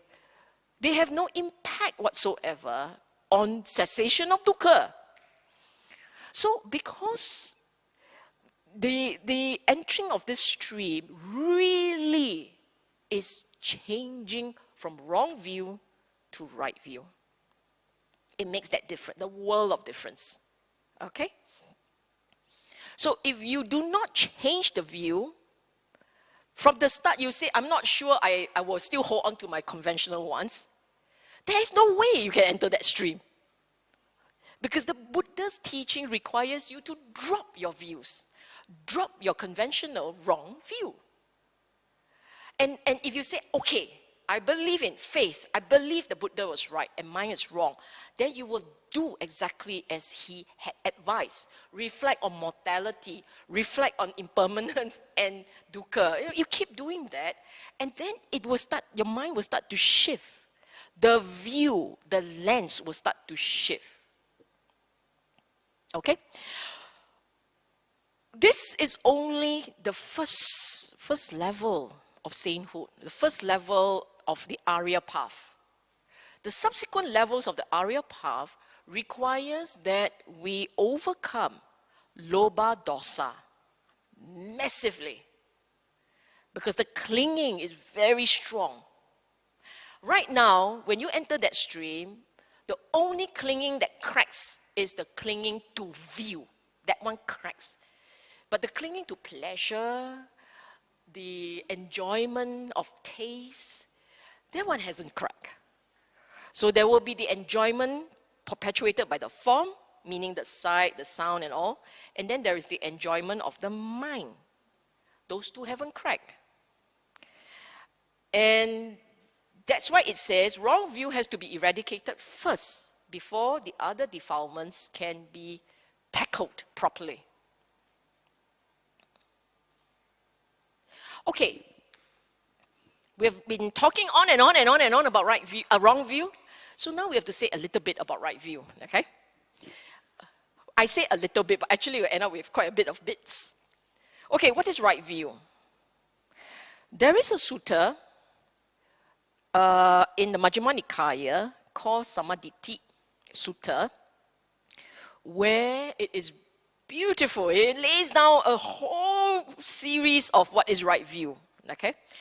But what I will do is, I will not go into the sutta today, because if I go into the sutta today, we'll go home at 9 o'clock. It's a very long sutta. Instead, I will give you a summary, an idea of what it means.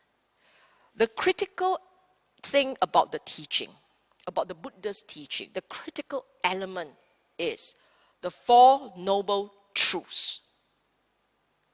And in the Four Noble Truths, here there are four things to be aware of. Dukkha, the nature of dukkha, origin, cessation, and the cultivation path. Okay, the four parts. So let me explain not the dukkha part, but these four elements of the nature, the origin, the cessation, and the cultivation. I just want to explain these four. The nature means there is an understanding of what is present. What is present? What is there? To understand it correctly, whatever is there must be understood correctly.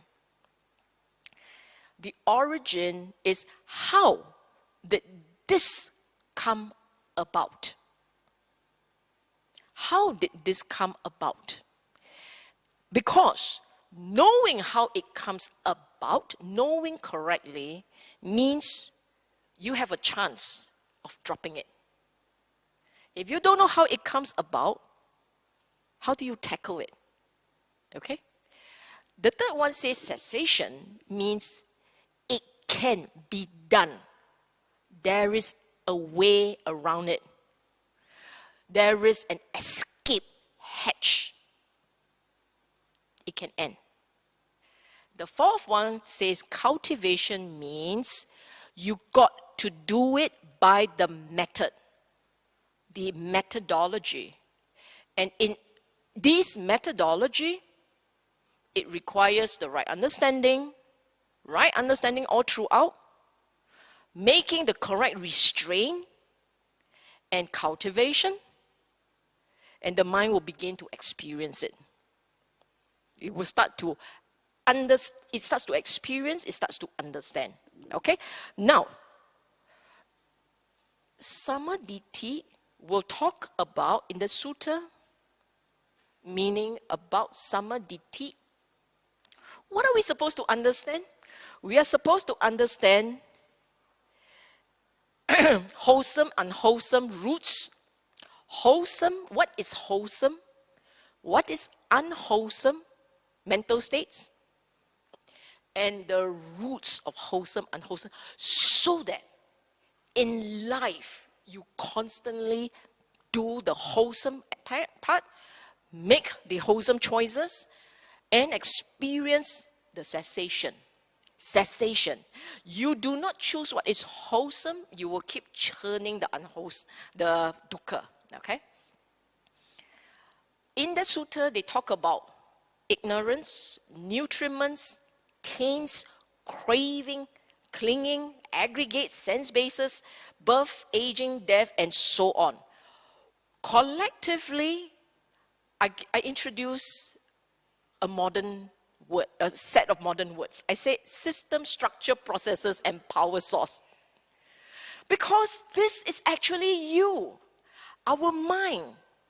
All the elements there, wholesome, unwholesome, roots, ignorance, nutriments, taints, you name all of it, they are the nature of our mind. They are your conscious experience. What is a structure? The aggregates and your sense bases are your structure. They are there. What are processes? What drives the structure?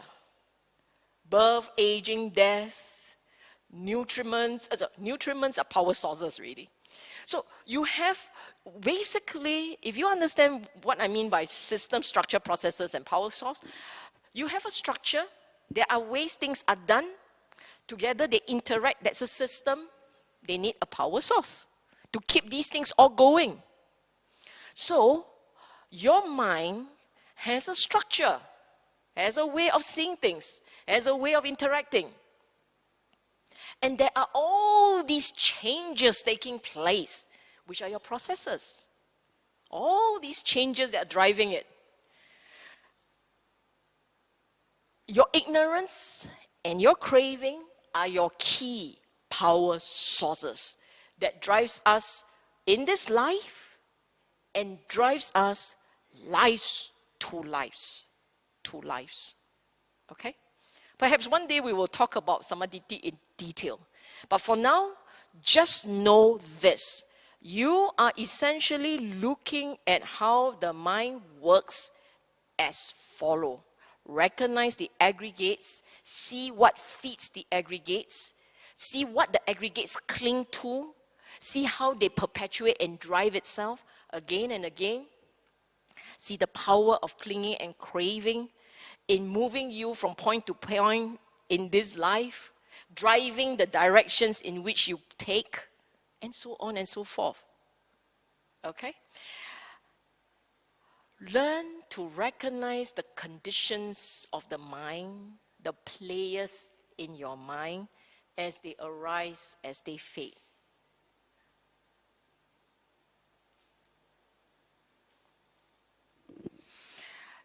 Earlier on, I explained wrong view leads to pain. The sutta that comes after that, AN 1315, says, right view will lead to wise choices and positive outcomes. Right view, he said, suppose a bhikkhu, a seed, of sugarcane, hill rice, grapes planted in moist soil, whatever nutriments that it takes from the soil or water, will all lead to sweet, agreeable, delectable flavor. Why? Because the seed is good. So too, for a person of right view, whatever bodily kamma, verbal kamma, mental kamma, he instigates, undertakes in accordance with that view, whatever his volition, yearning, inclination, volitional activities, all lead to what is wished for, desire, agreeable to welfare and happiness. You undertake with a right view, you perform wholesomely, you make wholesome choices, things will work out for you in a manner that is desirable, agreeable for your welfare and for your happiness. Okay? So now, the big question is, how do you cultivate right view? And in a sutta, AN, Book of 2, 1.26, the Buddha said there are two conditions for the arising of right view. The utterance of another, in Pali, parato kohosa. Kohosa is voice, parato is another. And careful attention, yoniso manasikara. For those of you who goes for retreat, especially, I think especially with the Burmese tradition, you will always come across this word, yoniso manasikara. Pay right attention, pay wise attention, okay? Now, let me explain it from a slightly different angle. We must always have some degree of receptibility, open-mindedness to what is being said out there. Because your view is changed in one of two ways. What you take from the environment and what you internally process and choose and decide. And builds on the external, what is taken from the external environment. So what it comes in is what people say. Then when it goes in there, it goes through a labyrinth of reactions and decisions and your own understanding. And the result of which is, there is a view. Okay, there is a view. So here the Buddha acknowledged that we have these two ways of adopting views and changing views. There is what is said out there, and there is what is understood in here. So by paying correct attention enables that you retain a certain check. I call it no blank check on what you pick up from outside. What you pick up from outside. As it goes in, you must reflect and you must filter. And you must conclude wisely. So paying attention, paying wise attention means you observe what's going on in there, and then you make sure, you observe, and then you make sure that it stays wholesome. Wholesome. Wholesome means reducing the craving. So you experience, oh, I have a bit of craving here. Not smother it, but to calm it down. Calm it down, let it be, let it go eventually. That craving that keeps stirring, tell yourself it's okay, I can accept.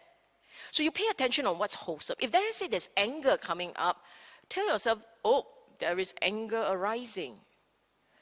Anger is not practice, not good practice. It means it's sitting on ego, is sitting on views, it's a wrong view, it's sitting on desires and all. Calm it down, calm it down. Calm it down. So you pay attention to what is wholesome, unwholesome. If it's wholesome, you bring it up. If it's unwholesome, you calm it down. Okay? I said here, information gathering from outside. PG means parato gohosa. And why is yoniso manasikara is too long. So pay attention to what you're gathering from out there. And make sure that when you go in and it's internalized, being internalized, look out for what is wholesome. The wholesome keeps you on the right view. the unwholesome. If you find that you get more agitated, you get more annoyed, irritated, more craving, what you are picking out from outside is wrong.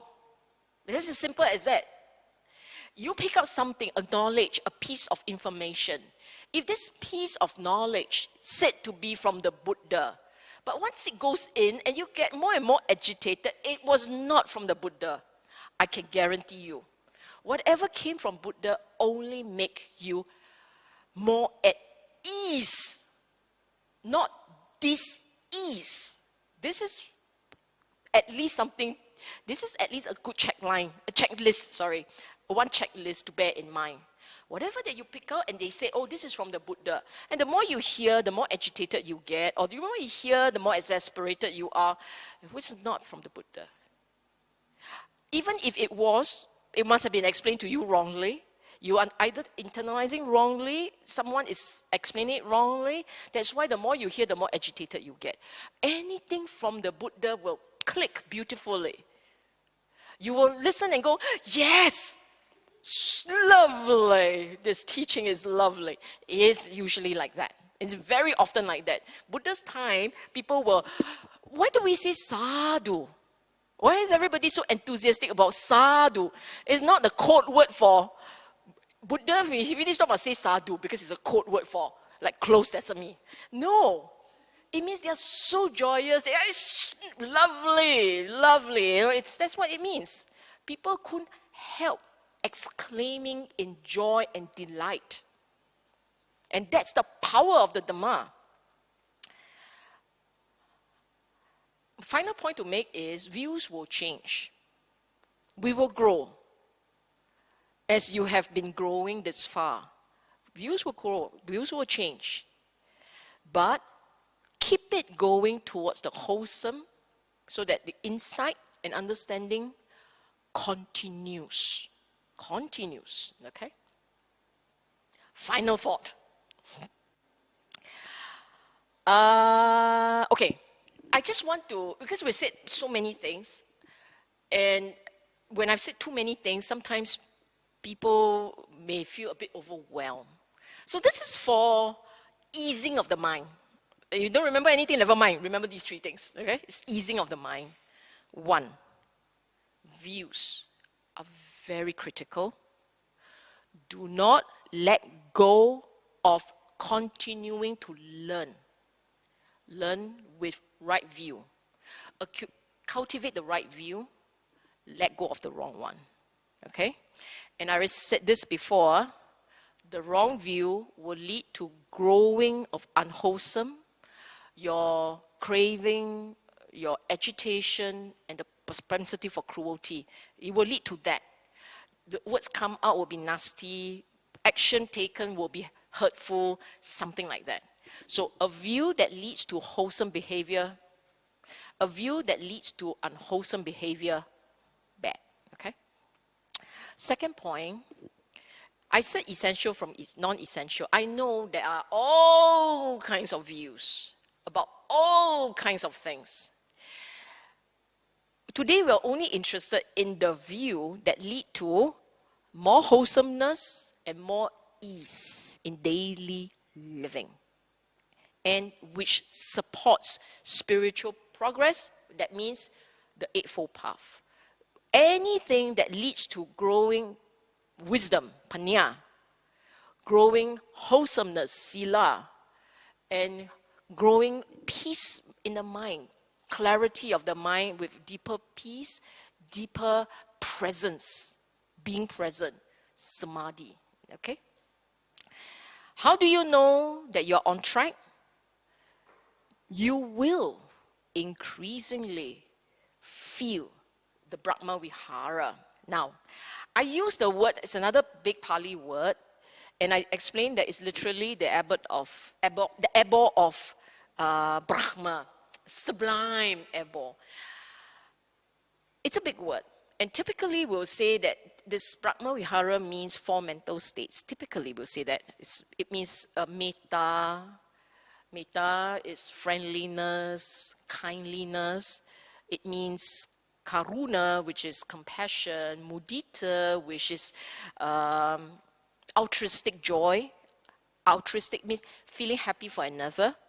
And the fourth one is upekkha, some degree of equanimity. Equanimity is a reflection of contentment. Okay? When there is equanimity, it means your heart is at peace and you are content. There is no equanimity without contentment. Okay? Now, then why didn't I just use those words and I use this big word Brahma Vihara? Because Brahma Vihara at the highest level means a mind that feels for the world, empathizes with the world, understands, identifies with the world in terms of the pain and the agitation and the dukkha that the world experiences. And you know, you understand all this pain, agitation and all. But because your mind is different, it's no longer clinging and craving and being caught up. So even though you understand the pain of the world, you don't experience it in the degree that you could have if you were still clinging and holding and craving. That means you lack understanding. So here you have this very interesting idea. One who is of the world, basically you can experience others' pain, mainly because you're not caught up in your own pain. A Brahma, the idea of the Brahma, the noble, the elevated, the higher being, he understands, he feels another's, but he doesn't feel his own. Because he doesn't have that much craving, he does not have that much wanting, so he can live like a Brahma without that pain. And he's not caught up in his pain because he hasn't that pain. But he feels for the world because that's where he came from. And so this is a very interesting, very fascinating way of living. To understand, empathize, feel, and therefore there is this wanting to help, but yet it is not yours. This is not your pain.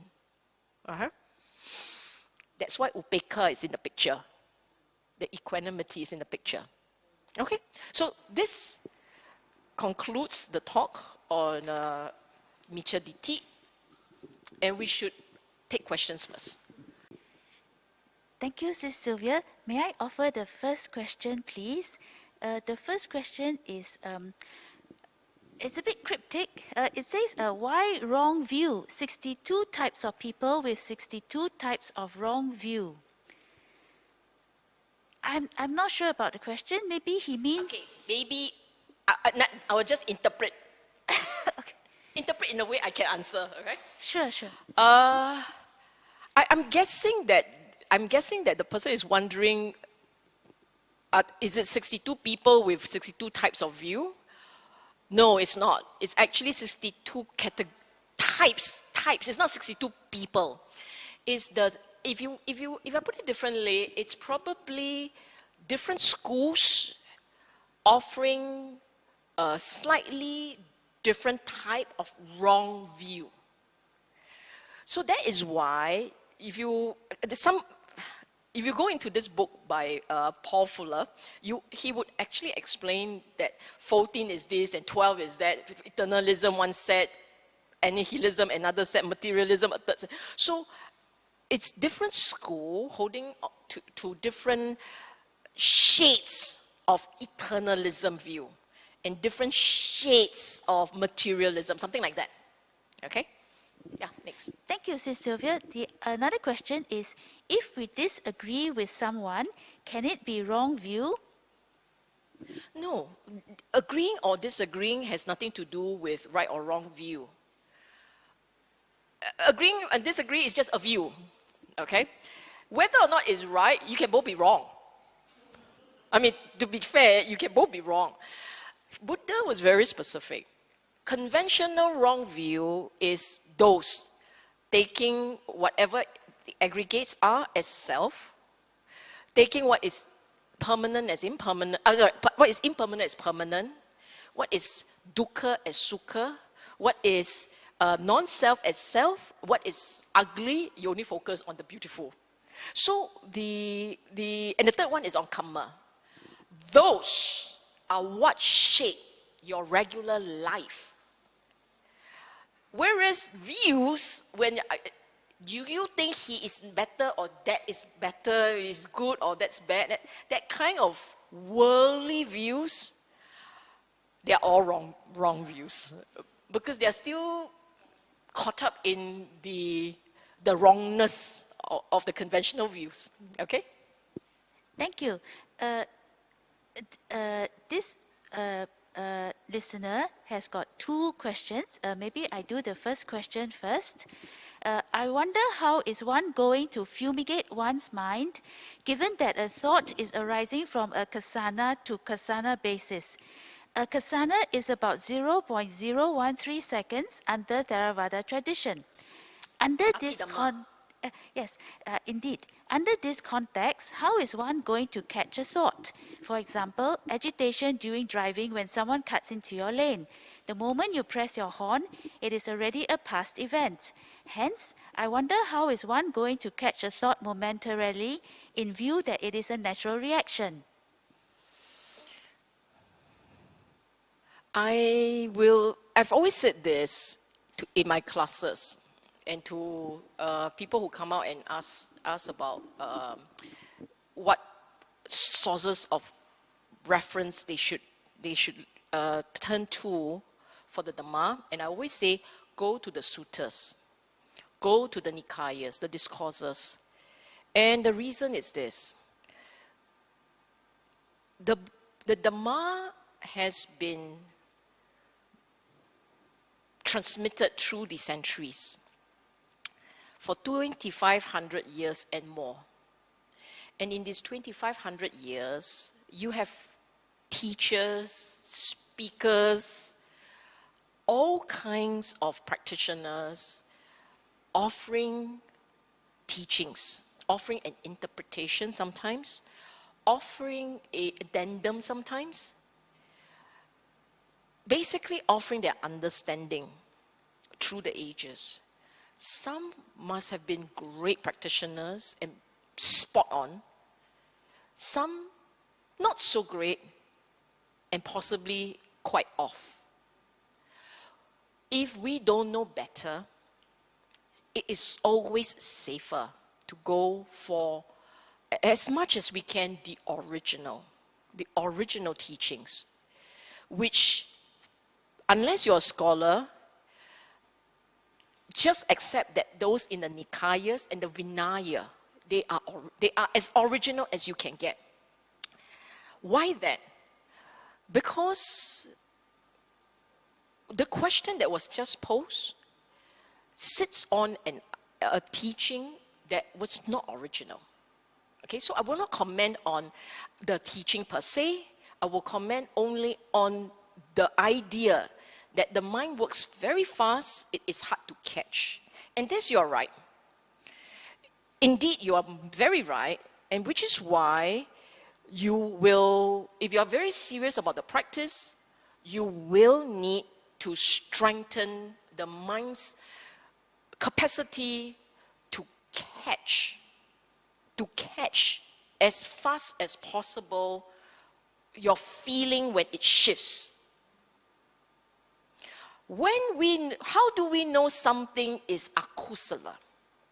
Is when it doesn't feel good. There is not one single akusala mental state that feels good. Okay? Then you say, no, craving feels good. Craving is actually painful. Greed is painful. It's the anticipation of delight that makes you feel good. So you are anticipating, you'll be good, you'll be good, you'll be good. But if you take away the anticipation, you look at the mental energy of wanting. It is not a good feeling. It is unpleasant. But we are blinded by the anticipation to feel good. Okay, so you want to strengthen the ability of the mind to stay in the present. Stay in the present. Become aware in the present. When the mind has that ability to stay in the present, don't drift all over, stay in the present, be aware, be aware. In that awareness, you can really catch that subtle shift in feelings.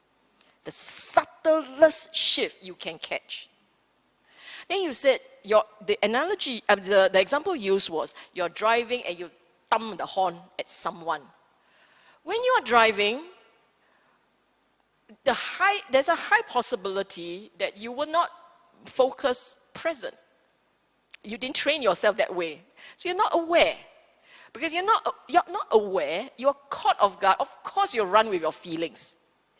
In that kind of situation, then yours will be a past tense training. Meaning, thumb then, anger then, wait, tak break. I will break the anger. I will break. And I will breathe. And I will say, I have to let go of this anger because you can still have a part 2. The mind runs. So if you have, this is what you call putting wise attention. You place your attention on what is unwholesome, then you say, no, I must shift it to wholesome. You do that. When you do that, you are practicing in accordance with the path. It's okay to be a bit delayed. You will be delayed until you're no more delayed. Hopefully in this life. So you don't have to set yourself a very high bar. My mind should be mindful all the time. Trust me, if you're mindful some of the time, it's already a big plus. It must be right mindfulness. Meaning, don't be mindful of the anger, mindful of the wholesomeness. Then you're okay. Okay?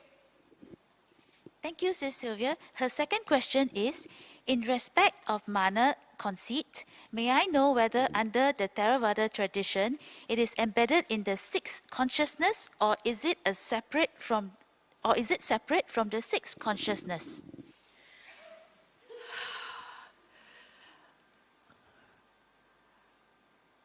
I will also have this to say about the scholastic view of Dhamma. Buddha was never a scholar. Okay? Buddha was a practitioner. He was never a scholar.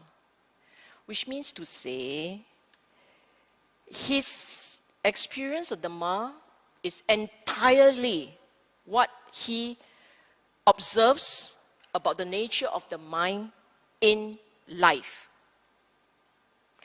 And therefore, if we perceive ourselves, we call ourselves student of the Buddha, we should walk in his tradition, which is understand the teaching as articulated in the suttas, then quickly put this teaching into the mind and observe how that mind works. It should not be about thinking, constructing, remembering what different people talk about, the different types of consciousness. How many types of consciousness do you see to begin with? Consciousness. What you are aware of, that's consciousness. If you say, no, there are 6 types, then you must look for, observe all 6 types. If you cannot see 6 types, if you can't see 6 types, then take this and put it aside. As the Buddha said, I think it's in the Mahaparinibbana Sutta, when something is inconsistent with the wider spectrum of teaching, put it aside. When something is consistent with the wider spectrum of teaching, then take it, own it, learn through it. So this consistency of teaching, his disciples in his time all knew. Four Noble Truths, Eightfold Path. Dependent origination, tilakkhana, 3 characteristics, kamma and rebirths. In terms of the practice, 37 factors of enlightenment. Or you can pare it down, panya sīla samadhi. That was the spectrum of his teaching. And these, by these alone, you will experience what he meant by cessation of dukkha and liberation of the mind. However much you understand, that much liberation you will experience. We're not talking about the final liberation. However much you understand, that much liberation you experience. What do I mean? You have agitation and anger, but you understood what he said: wholesome, proliferate, unwholesome, purge. When you do exactly that, the anger drops. You are free from agitation. That's the liberation of the mind, of one who is wholesome. If you say, I have an ego, actually not ego, the specific question was conceit. Mana, right? And then you sit down there and you say, Buddha says, not mine, no I, not self. And you keep going at it. It's not mine, it's not mine, it's no I. You keep doing that. After a while, the I feels fake. It feels like it doesn't quite belong. It feels fake. That is your experience of the disappearing I. And it's experience as part of consciousness. Okay? It's experience. And it goes on. All aspects of the Buddha's teaching, all aspects of the teaching can be seen in real life. If there is any part of his teaching that you can't quite understand because you can't quite see it in the mind, that part you just put aside first. You just put it aside first. It's maybe because you haven't trained well enough. You can't see. Or because it's not supposed to be there. Someone has introduced something funny along the way. And we unwittingly pick it up, unfortunately. It's okay. It's okay. Just put it aside. Okay? Remember dukkha and cessation of dukkha. Those are the key elements that we must remember. Whatever increases your agitation, it doesn't bring you comfort and sensation of a cessation of dukkha, that part better put aside. Okay? Thank you. Another listener is asking, in talking about karma, you mentioned the concept of choice a lot. This seems to contradict some philosophers who believe absolute free will might not exist due to genetic predisposition or circumstance. How do these two ideas interact? Do you think karma is only possible with free will? You know, the Buddhists, we have an expression that says cause and condition, right? Cause and condition means that there are some things coming together that can lead to that will lead to an outcome. So you have a seed, you put in the soil, you give it water, light, sunlight, if it wants light, and over time, it will sprout.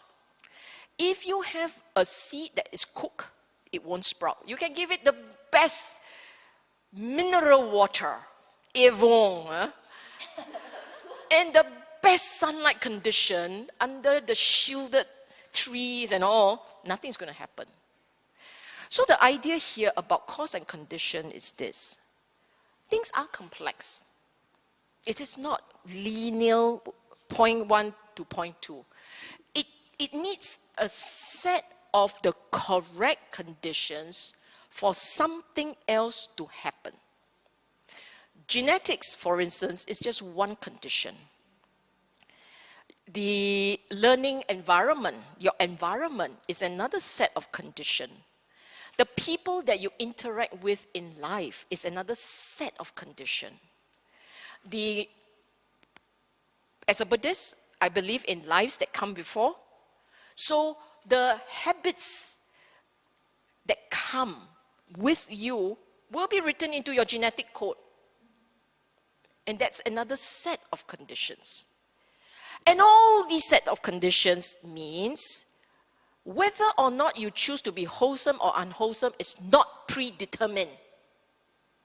It is conditional, it's situational, and you can still choose to be wholesome or unwholesome. That's the point. The point about kamma is really about wholesome, unwholesome, and because of whether it's wholesome or unwholesome, how that shapes the condition of your mind. You keep choosing unwholesome, you are shaping yourself for a world of pain. You keep choosing wholesome with faith. You are shaping the mind for a world of paradise, of happiness. That's all. I absolutely reject accidentalism. Because you don't live in a vacuum. You don't accidentally got born. Your conditions must be right and then the being is formed. They may not choose to have you, but that's not the same as accidentally, boom, where did you appear from? It doesn't work like that. There are conditions of life. And from the conditions of life, spring life.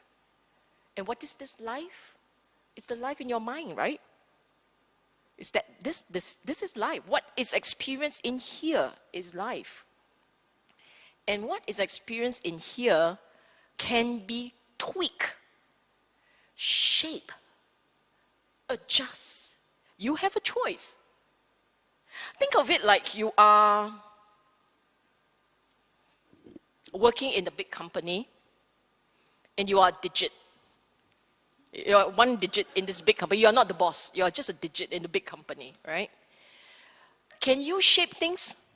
Yes. You can shift the table around, move the stationery, choose to pull down the blind or not. You can shape your environment. And you can shape your mind. Example, you can see the world and say, you know something, I'm so lucky to be employed. I'm a happy person. I'm very blessed. I have a job. My colleagues are very nice. They're not nice. Behind you, they talk bad. But you don't know. So in your mind, they're very nice. And because you think that they're very nice, you will be very nice to them. You're very nice. After a while, those who talk bad about you will feel bad. Their conscience will be pricked. How can they continue accepting the goodies from one whom they are talking bad about? At some point, one of them will say, we are all very nasty, you know. This person's so nice. So this is the first person that cracked. And then it will follow. It will be a cascading effect. Others will follow.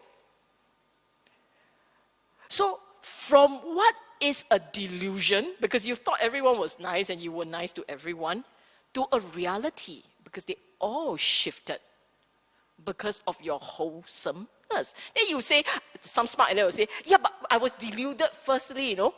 Then now, suppose I find out, then I'm not deluded, then I'm not nice to them. Then what? Isn't it all mind-made? You believe that is your environment, then you will react accordingly. It may be wrong belief or right belief in this case, specific to people's behavior. But let me take you to a higher one, a higher belief. I believe wholesomeness always wins. Wholesomeness will lead to happiness. I believe that. So I find out that people are talking bad behind my back. But I believe that wholesomeness is the way to go. So I persist. I will continue to do the right thing. And it will still create the same effect. People will still become nicer to you because they will feel bad. You are not working in an environment of serial killers who will take advantage of you and just stab you to death. They don't care. Most human beings are not serial killers. Most human beings have conscience and sense of shame, sense of interacting with others with shame. They have that. So they will behave rightly. Over time, the Buddha's Dhamma always trumps. It will win. Sure, correct. Okay? Thank you, Sis Sylvia. I highly agree. Next question is, cult leaders preach wrong views that are harmful. However, many people are attracted to these cult leaders. Why does this happen? If you are familiar with the Kalama Sutta, and in the Kalama Sutta, the Buddha talked about the different ways in which people experience the world. People form views about the world, form views from what they hear from outside, and then it goes into the mind and it gets internalized. You logically deduce or inducted thinking, etc., etc., etc. Basically, in the Kalama Sutta, there is an explanation how people can go so wrong in their choice. And very often it has to do with one of those 10 sources. What do I mean by that? Some of us have a certain proclivity, drum into us deep respect for authority. And we have fear. So this deep respect for authority plus the fear factor will lead to us blindly sometimes accepting what people say. The more rebellious amongst us, the ones who are, maybe not rebellious, the wrong word, the more critically thinking amongst us, the ones with critical thinking and more skeptical amongst us, they will be the one that ask why like that. But even them, they cannot go past their own views. So maybe there is a part in them that feels very strongly about the I, for whatever reason, or feel very strongly about something, the butterfly. They feel very strongly about the butterfly. And then someone talks about butterfly, the view agrees with me, I'm so. So there might be a proclivity in you for a certain type of view or for a certain type of personality, for a certain type of charisma. And when that's being articulated, you don't necessarily digest the thought, the idea. You are drawn by the person, or sometimes you're drawn by the idea, sometimes you're drawn by the person. It doesn't matter. It is your sense of self, your sense of gain, your sense of advancement, that philosophy speaks to that part of you. So if you want something, you're looking for something, and what you're looking for happens to be articulated by someone else in a language you can understand and appreciate, you are drawn. Okay? Which is why in the Dhamma, the Buddha constantly stressed. You look at what he said at the end of his time, right? This is Buddha in his last days. And in his last days, he had to spare a thought how to keep the Dhamma going for future. He didn't leave Dhamma in the hands of people. He left Dhamma in a set of conditions.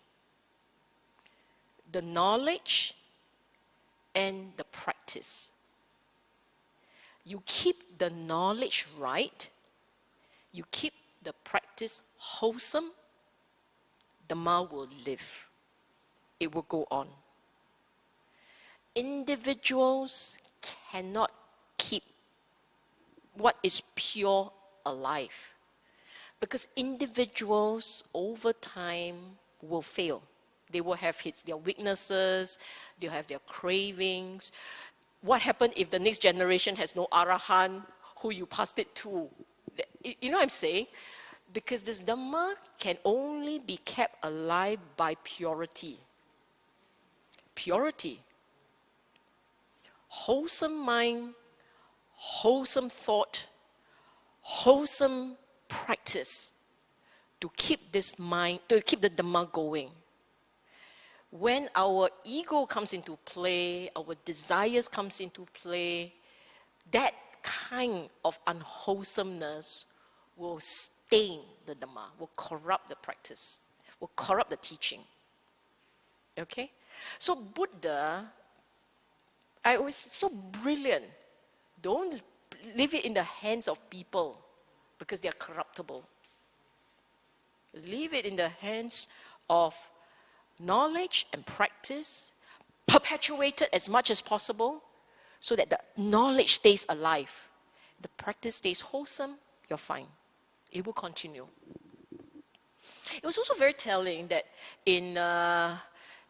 there was this exchange between Sariputta and the Buddha about how is it the Dhamma didn't, what conditions will help the Dhamma to last long, and what conditions will cause the Dhamma to disappear, the knowledge of Dhamma to disappear very quickly. And one of the things that the Buddha said was Vinaya.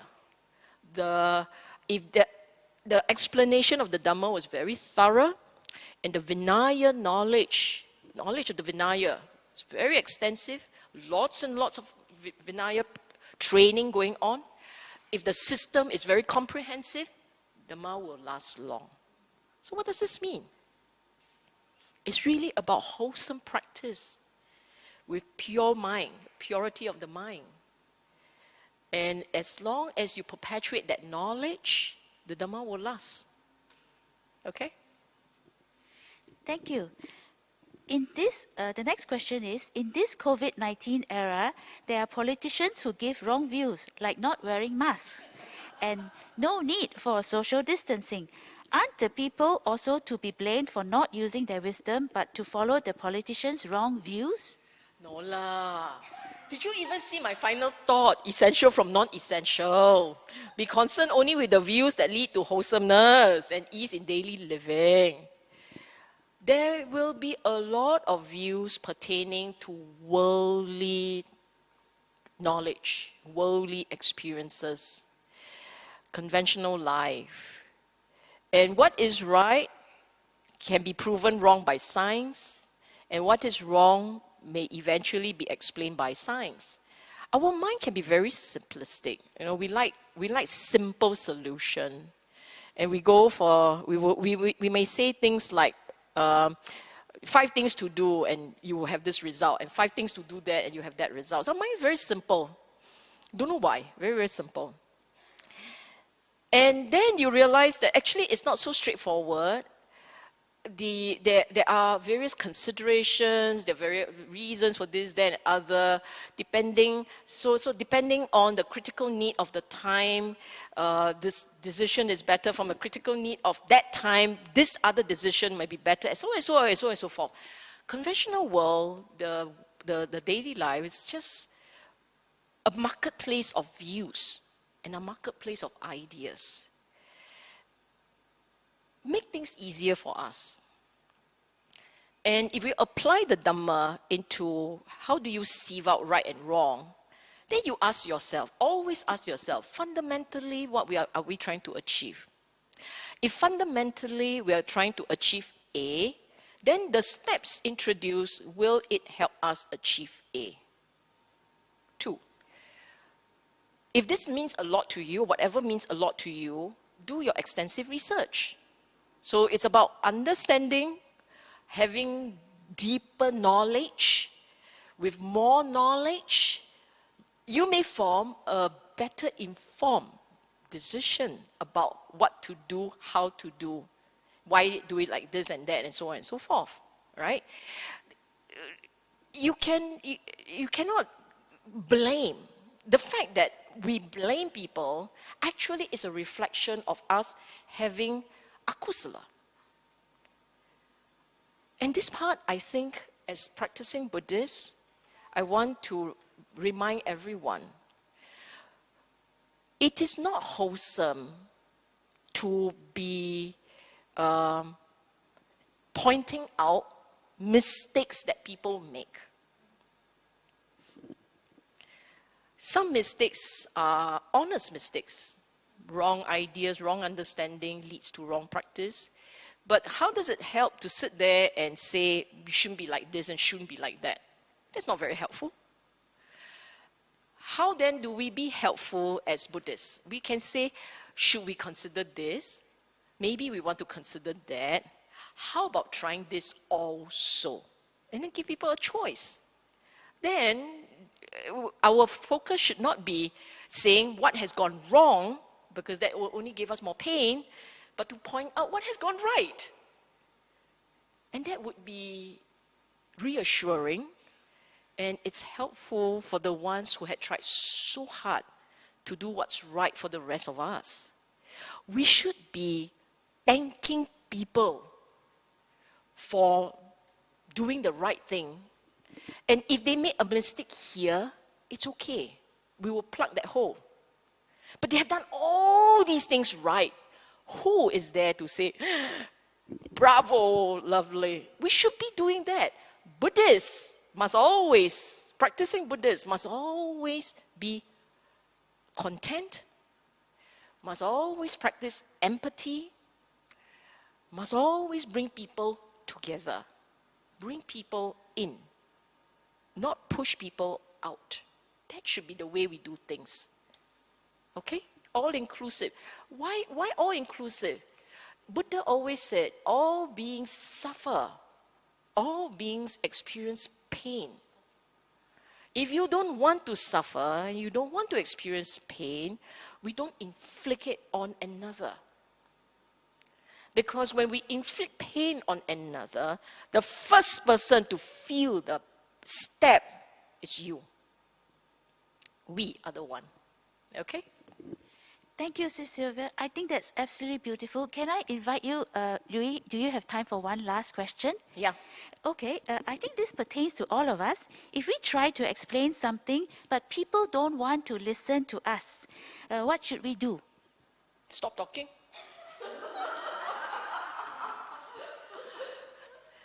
You see, when we are trying to explain something, you must also be aware of your mind about two things happening there. One is the desire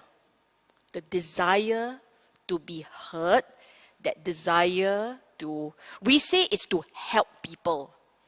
But if you look at that desire, after a while, initially your motivations is correct. Initially it's about helping. But after a while, it's not about helping, it's about the desire to be heard and respected. So I said two things happening. One is that desire to be heard, and two, more and more there is an aversion that you are not heard. Two sides of the coin. One is, I really want to help you, you must hear me. But then when people are not hearing, the second one will appear already.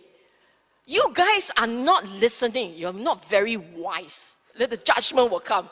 You are like this and you are like that. And so it's lobha, greed, and dosa, anger. And then after that, it's no longer about the other person. It's all about you. Because now you are sitting on pain, the agitation, the dukkha. So now it's about you.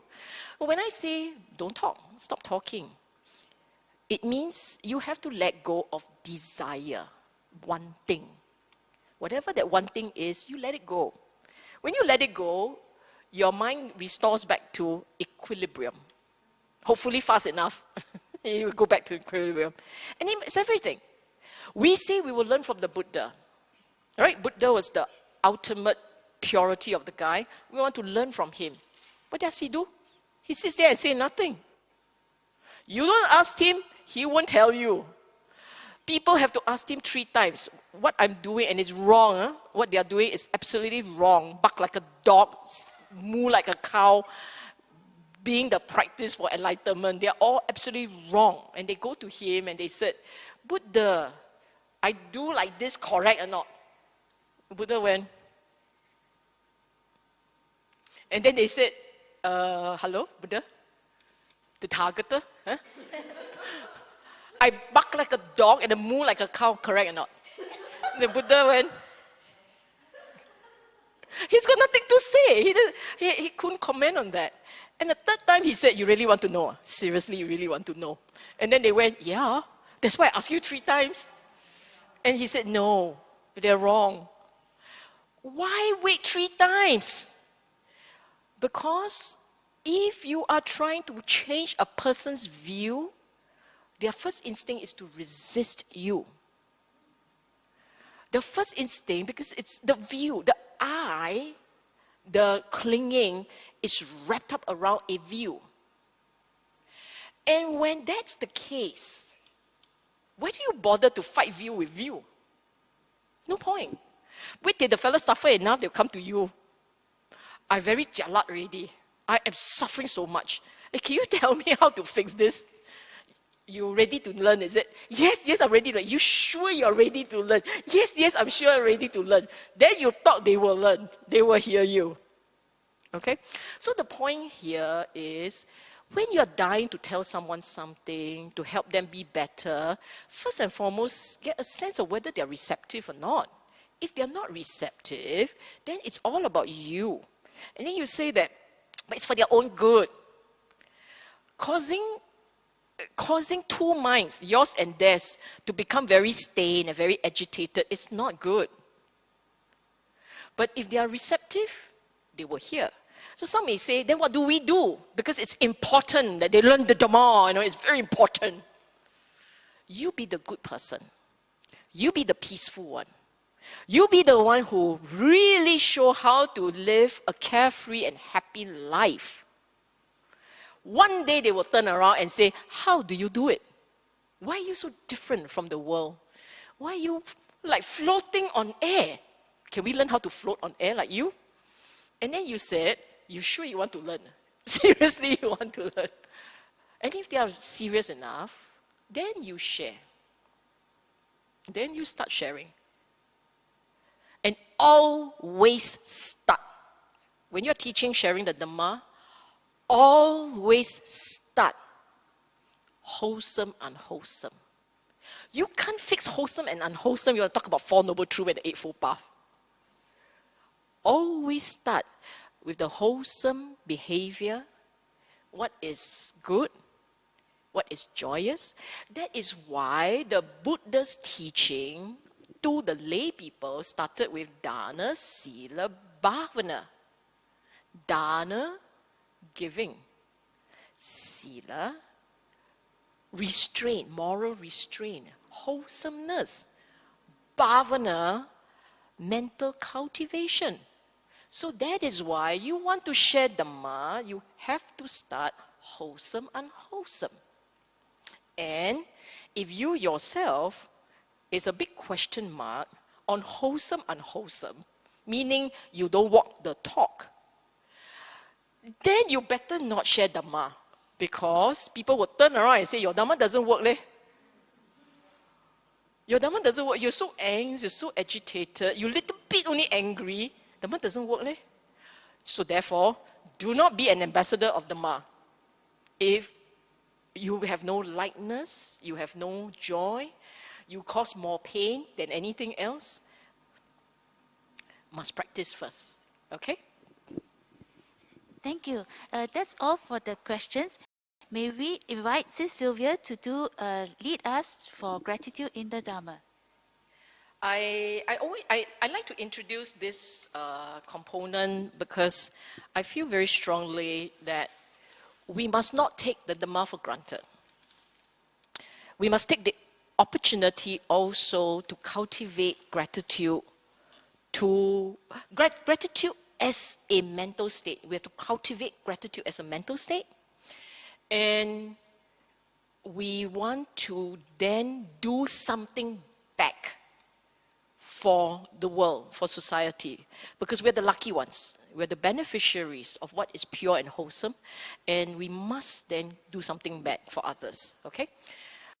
So I wrote this little piece, and it goes like this.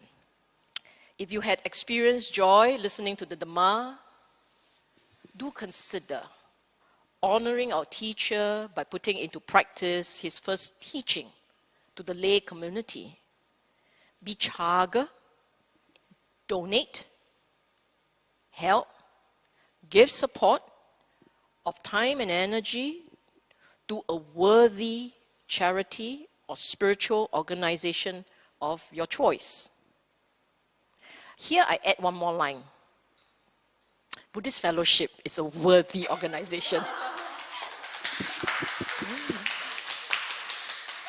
At your convenience and be joyous in the giving. We must never take for granted the blessings that we have enjoyed in this life. As our forerunners had done it right by us, we must continue the good work for those who come after. May the Dhamma last long. May we continue to enjoy supportive conditions for learning and practice. And may we never deviate from the true teaching as long as life lasts. Oh, okay. Can we invite everyone also to wish this happy couple who came to BF this morning to celebrate their to celebrate their solemnization. Their names are Chris and Perlin, and we wish them many more years of happiness and fulfilling life ahead in walking the Dhamma together. Thank you, Sis Sylvia. May they be very happy indeed. And may I also add that in Buddhist Fellowship, we do not support cult leaders. Can we do the dedication of merits? Let's put our palms together in Anjali position and invite all sentient beings to participate in our acquired merits. Ettavata ca amhehi sampadam punya sampadam sabbe deva anumodantu sabba sampati siddhya ettavata ca amhehi sampadam punya sampadam sabbe buddha anumodantu sabba sampati siddhya ettavata ca amhehi sampadam punya sampadam sabbe satta anumodantu sabba sampati siddhya. Dedication of merits. Let us dedicate the merits of participating in a wholesome Dhamma activity to our departed relatives and friends. Ittame nyatinam hotu sukhita hotu nyatayo. Ittame nyatinam hotu sukhita hotu nyatayo. Ittame nyatinam hotu sukhita hotu nyatayo. Closing homage, let us pay respects to the Triple Gem. Arahang Samma Sambuddho Bhagava Buddhang Bhagavantang Abhivademi. Swakato Bhagavata Dhammo Dhammang Namasami. Supatipanno Bhagavato Sāvaka Sangho Sanghang Namami. Sadhu, sadhu, sadhu. Thank you, Sis Sylvia, for a wonderful talk today.